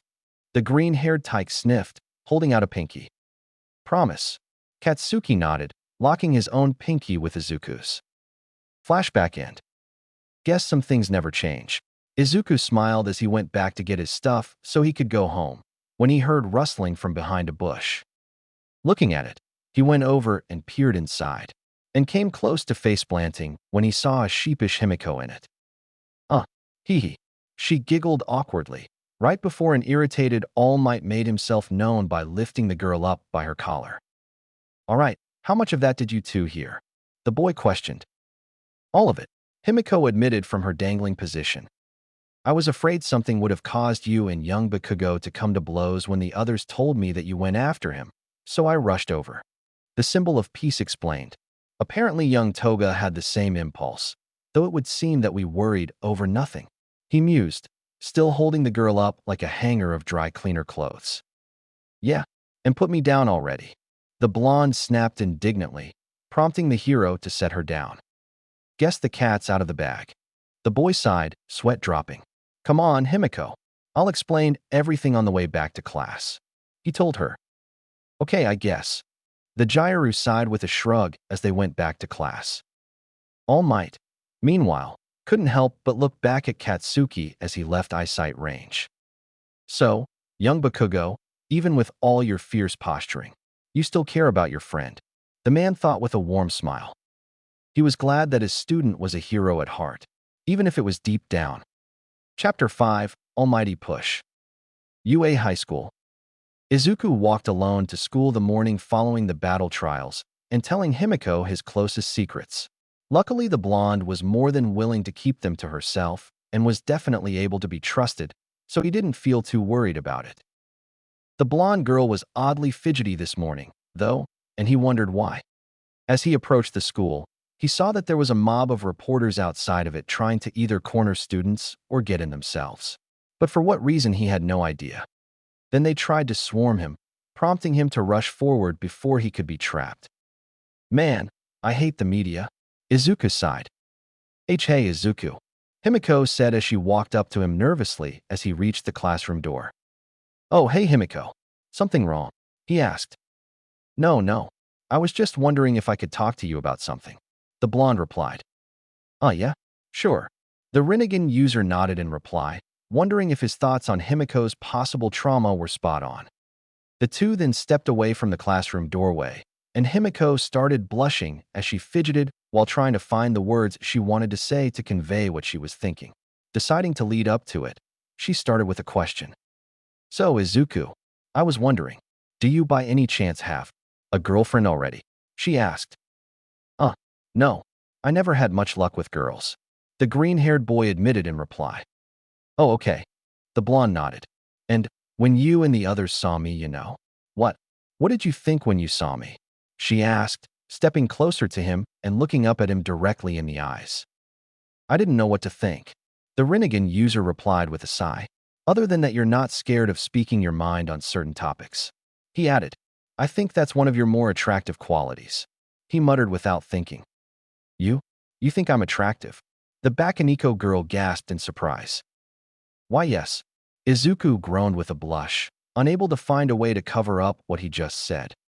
No one's ever told me that before, Himiko said, looking down at the floor, her reflection staring back at her. All my life, every time I smile, everyone says that I look creepy.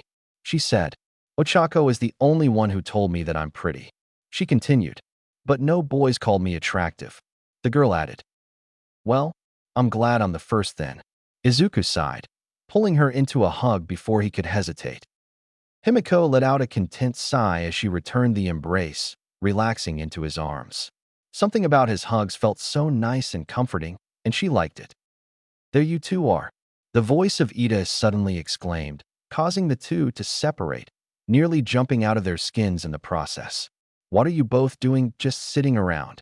Class is about to start, he added before darting back into the classroom. Is it wrong that I feel the urge to kick him in the balls? The blonde asked with a growl, her eyebrow twitching in irritation at the extremely rude disruption of their private moment. Nope, the green-haired teen told her in reply, his eyes twitching in equal irritation.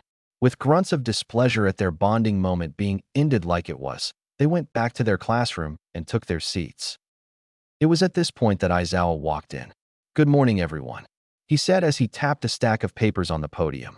I've gone over your battle trial reports from yesterday and have a few notes for a few of you. He continued. The class was silent as they listened. First off, Midoriya, I'm pleased that you were able to control the Deva path in such an enclosed space, but please do try to avoid involving it in situations with explosions in said spaces. He told the Viridian-haired teen. No promises, the green-haired teen sighed. Bakugo, while your ability to keep up with Midoriya is impressive, fighting while afflicted with a tranquilizer round was reckless and could lead to a serious disaster with your quirk. That said, don't sulk about losing like a child. The man continued. Whatever. Katsuki huffed. Lastly, Toga, the erasure hero stated, causing the girl to lock up. I looked over the specs for your costume while reading this. But didn't you specifically ask for a costume that would transform with you? He asked. Yeah. What? The cat-eyed girl asked in reply.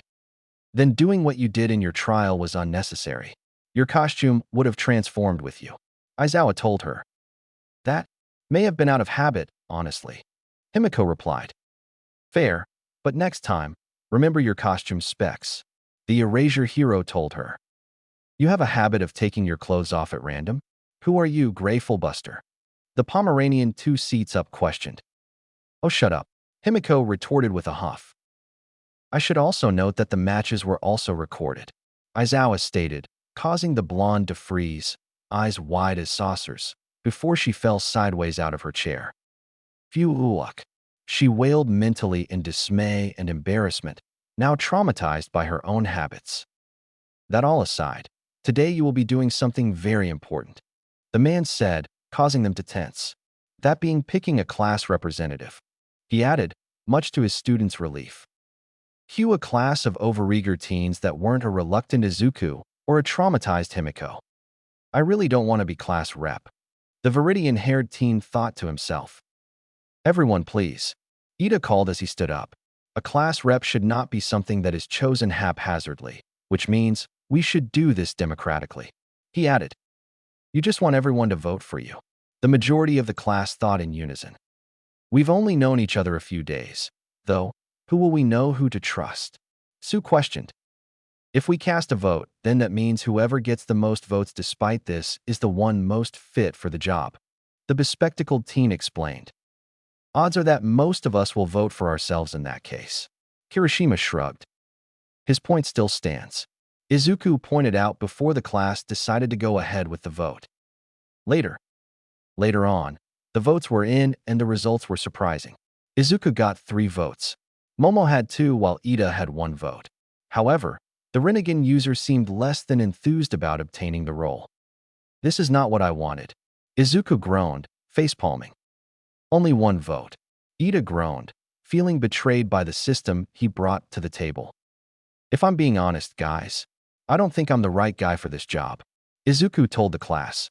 So, don't be surprised if I let someone else take my place. He added. Fair. Zero shrugged. Later. Yeah, I'll be honest, I think you'd be a better class rep than me, Ida, Izuku said as he and the others gathered for lunch. Why? You seem to handle yourself well, the speedster commented. That's only when I have a battle to take my mind off my nerves, the Rinnegan boy told him in response. Outside of that, I'm almost always nervous. He added. But you're cute when you're nervous. Himiko cooed as she hugged the boy's arm and nuzzled him with a purr. The poor Rinnegan bearer couldn't stop his blush from appearing, nor the squeak that escaped his mouth. Ochako covered her mouth in amusement, since this was both funny and adorable. Anyway, I just think you'd be a better fit. Izuku sighed, not really making a move to get Himiko off of him.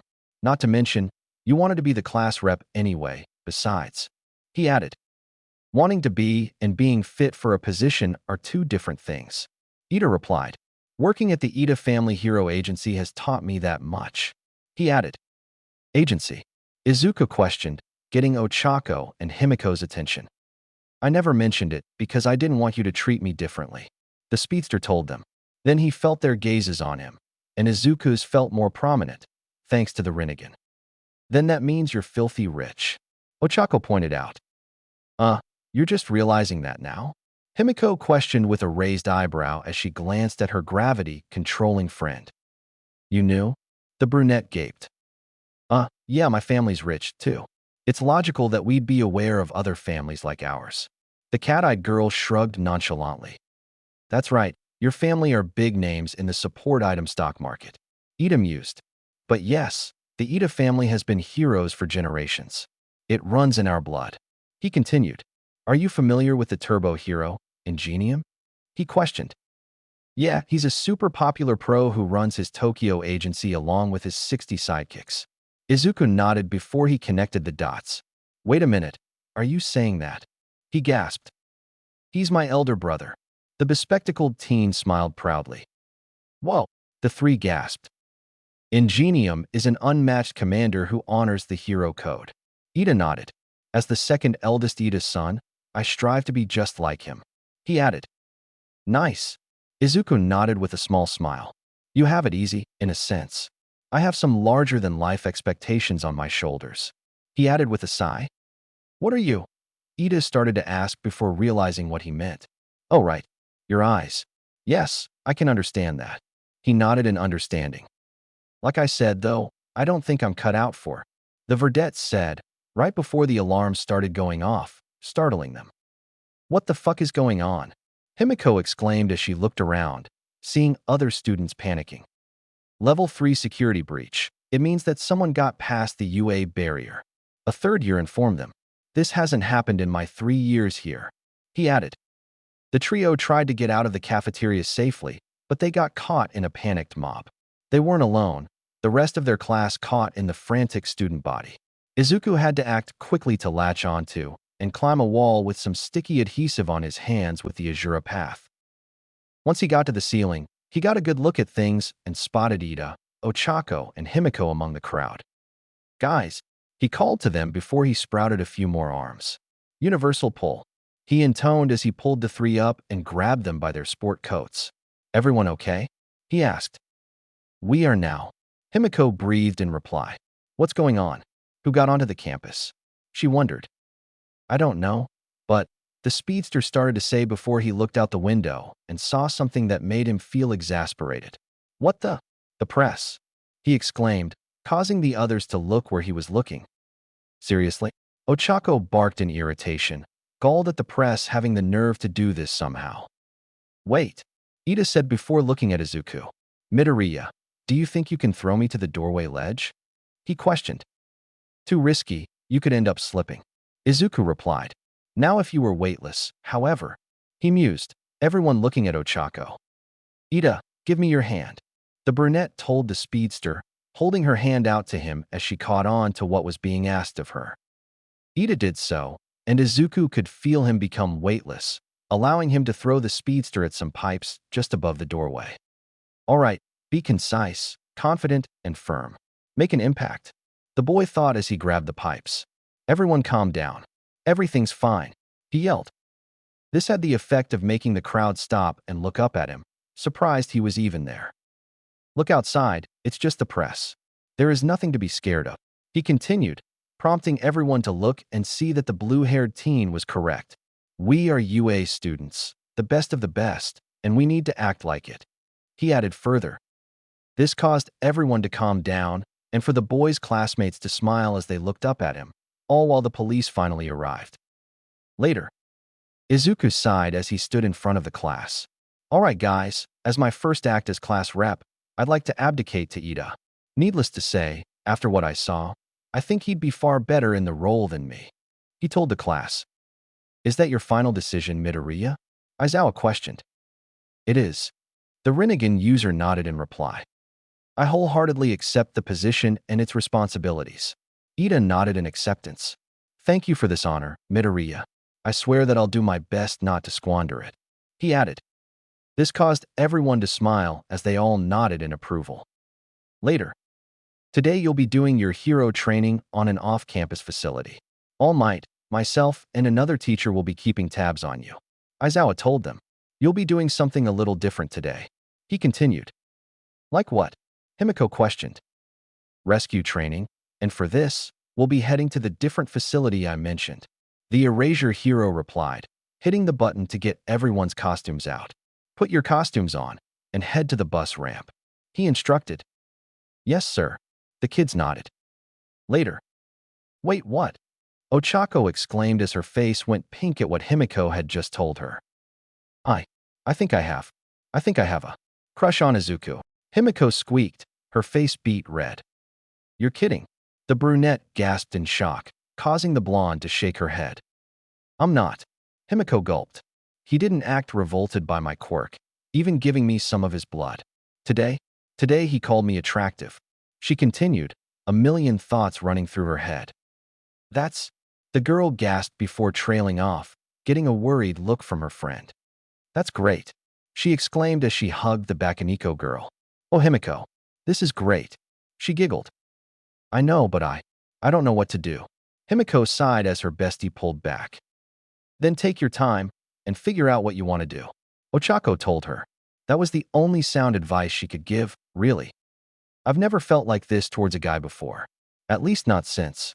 Saito, the blonde said, causing her pink-cheeked friend to flinch upon remembering the ordeal she was referring to. Said ordeal involved Himiko walking with a boy she had a crush on, and then some jackass with a box cutter attempted to stab them with it. When Saito got cut, it sent Himiko into a frenzy that drove her to attack the madman. Afterwards, Himiko got some counseling, but hadn't seen Saito since the incident. To this day, she didn't know who that culprit was. Don't worry, Deku will like you back. I'm sure of it, Ochako told her. I hope so. The shapeshifter sighed, not wanting to be rejected. What are you girls talking about? Izuku asked as he came up to them, nearly causing them to jump out of their skins. Nothing important. Himiko yelped as she tried to calm her heart. Yeah, no need to worry. Ochako added as they looked at the boy and noticed that his costume had been repaired to leave his left shoulder, arm, and chest exposed. Almost like a monk. You didn't have them fix your costume? She asked. I figured this was more practical than replacing the whole thing. He shrugged. Okay, I guess. The brunette shrugged, but still looked a bit confused. Himiko, however, blushed as she looked at Izuku's muscles. No matter what she thought, there was no denying that Izuku was well built. It was then that a whistle blowing got their attention. Attention everyone. The bus is here. Everyone line up in seating order. Ida called. Ida is really giving it his all as class rep, Izuku mused. The girls nodded. Later. The bus's layout completely ruined my boarding strategy. Ida lamented in response to the open layout while they traveled to their destination. Ida, you need to chill. Mina sighed. If we're pointing out the obvious, then there's something I'd like to say. Sue said, turning to Izuku. About you, actually. She continued. Really? What would that be? The Viridian-haired teen asked with a raised eyebrow. Those scars around your eyes, where'd they come from? She asked, unintentionally causing Himiko and Katsuki to stiffen. They're just birthmarks, nothing serious. Izuku replied with a shrug. They look a little too precise, but okay. The frog girl shrugged, choosing not to dig too deep since she didn't really know much about birthmarks in general. Must be pretty nice to have a power-type quirk, Kirishima noted. It's nice and flashy. He continued, holding up his arm. My hardening is super strong and can destroy bad guys in a fight, but it's not all that flashy. He added. That's not a bad thing, really. The Rinnegan bearer told him. You can act as a living barrier to stop a villain's attacks, and then become a juggernaut when it's time to go on the offensive. He continued. Really? I always thought I'd do better if I had something flashier. The redhead mused. My naval laser has the perfect combination of panache and strength. Aoyama boasted. But it's way lame if it gives you a stomach ache, sweetie. Mina told him. But if there's two people who have pro-level quirks, it's definitely Todoroki and Bakugo. The redhead added. I didn't know about Bakugo, though. With his personality, I don't see him being very popular. Sue stated, much to the bomber's indignation. What did you say? I'll kick your ass. The aforementioned explosive teen yelled. See? The frog girl asked rhetorically, her point proven, causing Himiko to snort as she tried to hold in a laugh. You know, we basically just met you, so it's pretty telling that we already know that your personality's basically flaming crap mixed with garbage. Kaminari pitched in, which caused Himiko's resolve to weaken even more. You're going to regret the day you applied to this school, you loser. I'll kill you, the blonde yelled. Don't forget that he's basically Andy from Red vs. Blue, considering how he yells a lot and makes explosions. Zero jeered. This caused a vein to pop in Katsuki's head and Himiko to bust her gut laughing. Holy crap, this is hilarious. She howled, holding her midsection. I can't believe it, Kaken's the one getting teased here. Izuku whispered. Oh, this is such a disgusting conversation. Momo coughed. Yeah, but it's fun to listen to them fight. Ochako smiled. Later. After a decent bus ride, the class arrived at a facility with the biggest dome they'd ever seen.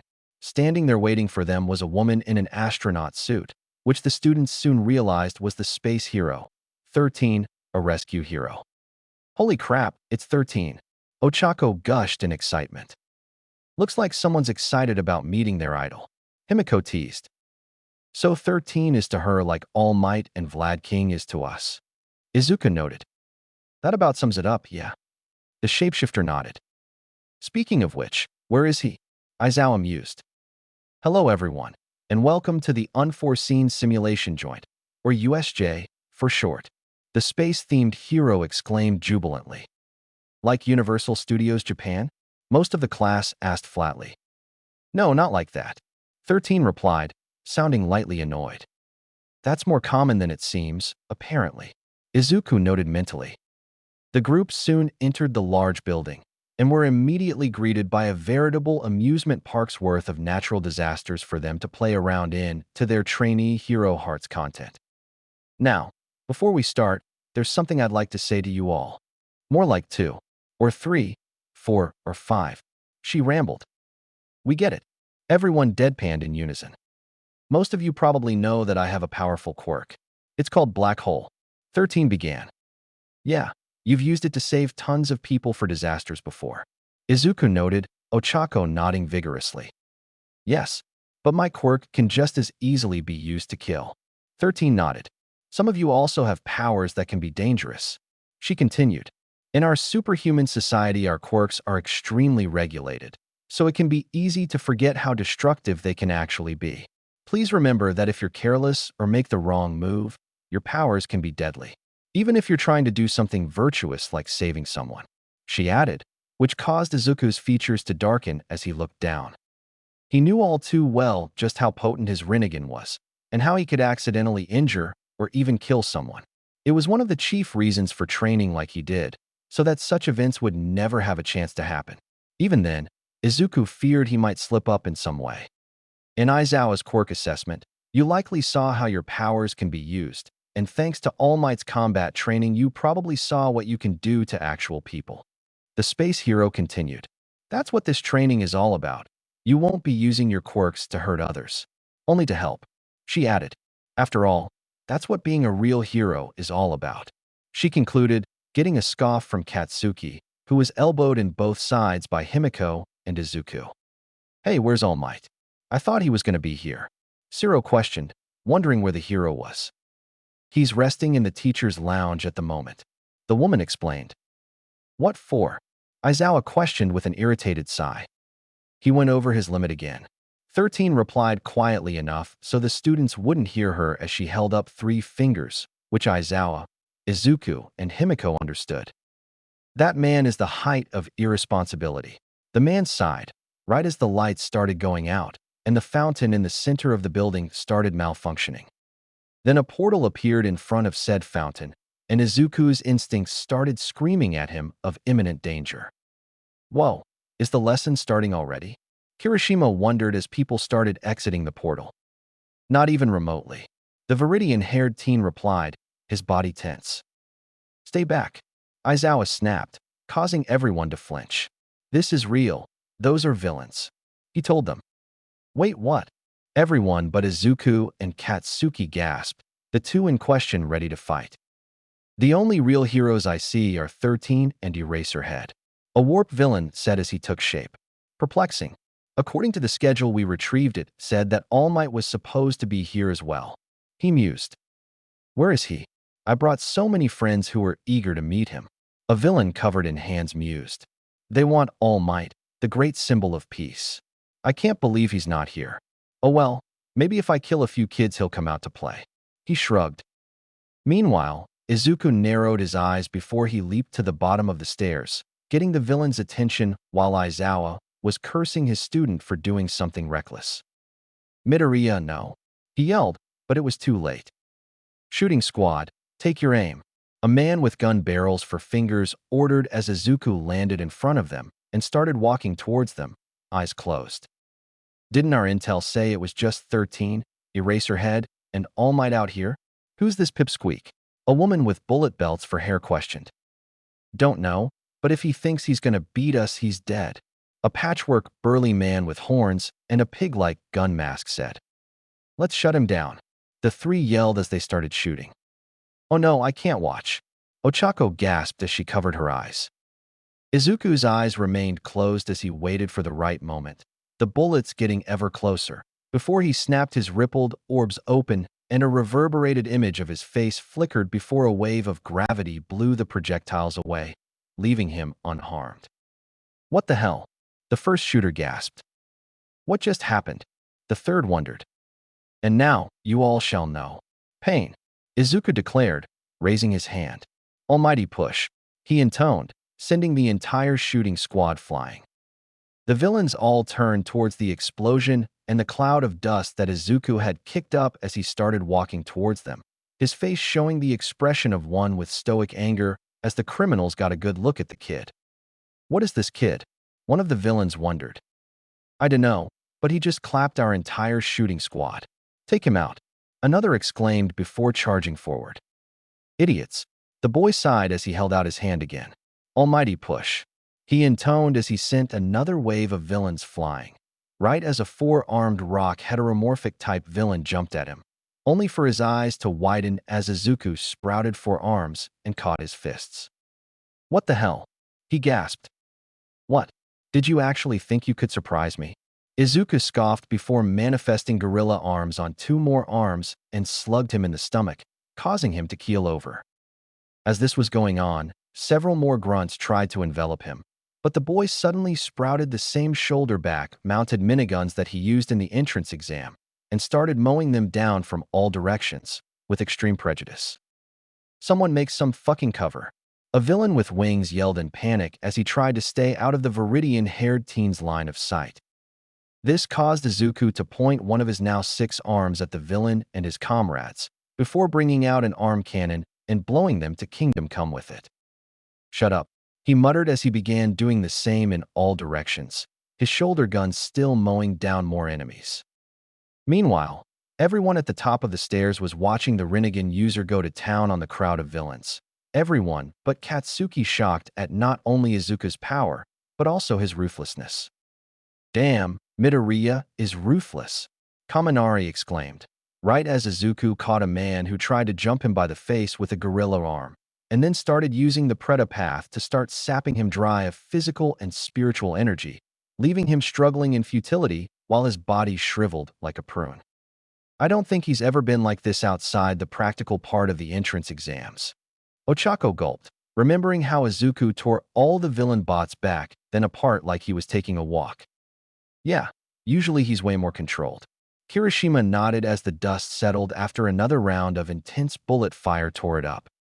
Izuku sighed as he retracted his 4 extra arms and shoulder turrets, as well as the arm upgrades, but instead produced an arm laser cannon, which he fired at a group that was about to get up, destroying them, and then grabbing the last villain left by the head and forced him to his knees, before he started using the human path, meaning he was ripping out his soul. What the hell is that brat doing? The handman wondered. No, it can't be. The warp villain gasped. The paths, those eyes, that child has the Rinnegan, he exclaimed. What, like those old stories? The hand villain questioned. Except they aren't just stories anymore. The purple mist-covered man told him in reply, spreading out his mist. I'll scatter him and the students. That should hopefully limit the damage that can be done from here. He continued. It was at this point that Izuku's eyes snapped into focus as he pulled the soul of the man he grabbed out of his body and crushed it in his fist, gaining the knowledge he had, before turning a violent gaze towards the 3 main villains, a large bird one in particular. I see, so that's how it is. He mused before he conjured a control rod from his wrist and started charging at the trio. Hirojiri, the hand villain said. Say no more, Tamura. The warp villain nodded as he sent Izuku through a portal as the boy lunged. What the? Izuku exclaimed as he came out of it, quickly noticing that he was falling into the shipwreck zone. Landing in the water, Izuku made creative use of the Azura path to make some propellers in place of normal hands and start heading for the surface. While he did so, however, a shark-themed villain started making his way toward him fast. First catch of the day, he thought. Nothing personal, kid, but you gotta die. The villain thought as he rushed Izuku, jaws wide open. Retaliating, Izuku turned an arm into a torpedo launcher and fired a concussive torpedo at him, knocking him out. Immediately after, Tsu came swimming into his line of vision with Himiko in tow. Hey, Midoriya, the frog girl exclaimed in a distorted voice as she used her tongue to grab him by the waist and make a beeline for the boat. After that, the frog girl then placed the boy on the deck of the boat while she came to the surface with Himiko in tow. Thanks, Tsu-chan, I owe you one. The shapeshifter sighed as she hugged her friend close. No problem, the frog girl replied as the 3 caught their breaths. That was a pretty brutal display you put up earlier, Midoriya, she told her fellow green-haired classmate. When it comes to combat, I can get into a real ruthless mindset if I'm not careful. The boy sighed as they tried to get their bearings. How careful were you a few minutes ago? Himiko questioned. Enough to use high-power concussive rounds and leave just enough chakra in those I drained to stay alive. The ripple-eyed teen replied. Still, how the hell did these villains manage to even start any of this? He wondered, looking at the central plaza. I honestly have no idea. Tsu sighed. That smoke guy said that they have a way to kill All Might. Himiko muttered nervously. You don't think that's true, do you? She asked, looking at Izuku. As much as I want to say otherwise, it is true. The Rinnegan bearer sighed in reply. I used the human path to glean some info from one of the villains. That bird-faced Hulk is their linchpin for all this. He told the two girls. You've got to be kidding me. The shapeshifter groaned in dismay. Ribbit. Sue croaked. It was at this moment that the villains appeared again, surrounding them in a circle. Not good. Himiko squeaked as she looked over the edge. Okay, this is going to be a pain in the ass. Izuku muttered as he looked down at the villains analytically. We're gonna need a plan here. He told them. Well, let's talk quirks, then. Himiko began. You guys already know I can turn into people I drink the blood of, and I'm also able to use the quirks I have a strong enough bond with or can comprehend the mechanics of well enough. She continued. Well, you guys know my powers come from my eyes. Izuku began. There's the Deva, Azura, Preta, Animal, Human, and Naraka paths, which I'm sure you guys know already. He added. You did put up some great demonstrations. The frog girl nodded. I can do everything a frog can. For some reason, I can also spit out my stomach and clean it, as well as secrete a toxic mucus. She continued, getting odd looks on that last one. The last one isn't useful here, so ignore it. She told them. Not very ideal, I'll admit. The Rinnegan user mused as he crossed his arms. Though any thinking he could have done was interrupted with Himiko chewing on a new version of her pomegranate-flavored gum. What? The blonde uttered upon seeing their looks. It's modified gum that helps with my blood cravings and acts as a capture weapon when it's moist enough. She told them. Think throwing it in the water will make it work? Izuku asked as the girl blew a small bubble before popping it with her elongated canines in an oddly erotic fashion. It will. Just gotta figure out how to get all the jackasses in the water in one place first. Himiko replied. I know a great solution for that. Izuku smirked before the three of them staggered as the boat was hit. Well, they certainly are not wasting any time. He mused as the ship started sinking. Elsewhere. Meanwhile, with All Might, the man was busy resting in the teacher's lounge, trying and failing to reach 13 and Aizawa. Something doesn't feel right, he muttered before shaking his head. They're probably just busy. Maybe I can appear at the end and give some words of inspiration. He mused. Then he tried to go buff, but only managed to hold it for a few seconds before deflating. Well, at least I don't feel any pain from doing that anymore. He sighed. He had been truly blessed with good fortune when he met Izuku all those months ago. Now, thanks to the Naraka Path's King of Hell healing him, he was able to make a full physical recovery. One for all, sadly, was still weakening. Time to join my stewed, he exclaimed, bulking up as he tried to get a use out of his hero form, but his still recovering body was not having it. Hold your horses, a voice called as the lounge door opened. Then an albino chimera in a suit came in, and he looked like the most intelligent being on the planet. Hello, Nizu, sir. All Might exclaimed nervously as the figure walked in. Hello, All Might. The small creature nodded in reply. I see that your recovery has been good for you. He added. Yes, it was quite the stroke of good fortune. The number one hero nodded. And I trust that you can keep Midoriya calm when he realizes you know about the Rinnegan? He questioned. In his opinion, trying to keep the Rinnegan hidden from someone like Nizu was a practice in futility. Yes, no need to worry about that. The principal nodded. That said, take a look at this.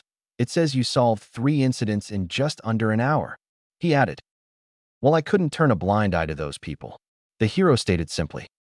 I know. You can't turn a blind eye to anyone in need. And frankly, we should blame those ruffians for shortening your time limit. Nizu sighed. But I do also thank young Izuku for using the Naraka path on you, so your hero work will bring you no more pain. He continued. True. The blonde nodded before he suddenly transformed back. Shit. He sighed. Looks like you'll have to wait here a little while longer. Nizu told him as he poured them some tea. Though that all said, I do wish you'd prioritize your students. All Might, they deserve it. He added. I know. The blonde man sighed. Elsewhere. You girls ready? Izuku questioned. Rib bit. Sue nodded. Izuku, wait. Himiko said, getting his attention. Yeah? What is it? The boy questioned, before he was cut off by the blonde grabbing him by his collar and kissing him on the lips, full on. The boy's Rinnegan eyes went comically wide at that, his brain short-circuiting from the action. Sue, meanwhile, is now really the best time for that? The frog girl questioned. Don't start with that. I'm not about to possibly face death today with even the slightest chance of dying with any regrets. The Bakaniko girl retorted. The Viridian-haired boy uttered dumbly before snapping back to reality as another blow hit the boat, this one breaching the hull and causing it to take on water. Come on, you two, let's go, he told them as he leapt out of the ship and held his hand out. Almighty push, he yelled as a force struck the water, causing it to rush downwards. Sue, Himiko, now's your chance, he yelled. Asterisk ribbit. Asterisk. Sue croaked loudly as she wrapped her tongue around Himiko's waist and hopped as far as her legs would let her. All the while the Bakaniko girl threw her gum into the water, where it inflated and caught all the villains in the vortex. You guys are going to be in that sticky situation for a while, the blonde quipped as Izuku flew next to them. Not too shabby. Sue nodded as she and the other two landed. You guys sure are amazing, she noted. Ah, thanks Tsu-chan, Himiko cooed as she hugged her new, friend tightly. I guess we still have quite a bit of work ahead of us. Izuku chuckled. But based on how well we're doing, I think we're going to be okay. He nodded as they walked to the shoreline. But I think before we go headlong into a fight, I should make sure I don't have any regrets. He continued, causing Himiko to look at him as he grabbed her around her waist and kissed her back, the girl's eyes widening in surprise and face turning red as Tsu covered her eyes in embarrassment. After a moment, Izuku released her. When we get out of this fustercluck, will you go out with me, Himiko Toga? Izuku questioned, seriously. Yes. The blonde nodded vigorously. Thank you. Now let's get moving. The Rinnegan boy nodded as the trio started walking again. In his thoughts, however, holy motherfucking shit, I just kissed and asked a girl out in one go. She even said yes. Izuku thought ecstatically, a blush overtaking his face as he fully processed what he just did. Himiko, meanwhile, could barely contain her joy and excitement as she did a mental happy dance in her head. At long last, I did it. I found someone who loves me the way I am. I did it. She cheered mentally before turning a smug smirk towards the ceiling. Told you so, Dad. You owe me an apology. She thought smugly as the group made their way to help the others. Time for the villains of Japan to know pain.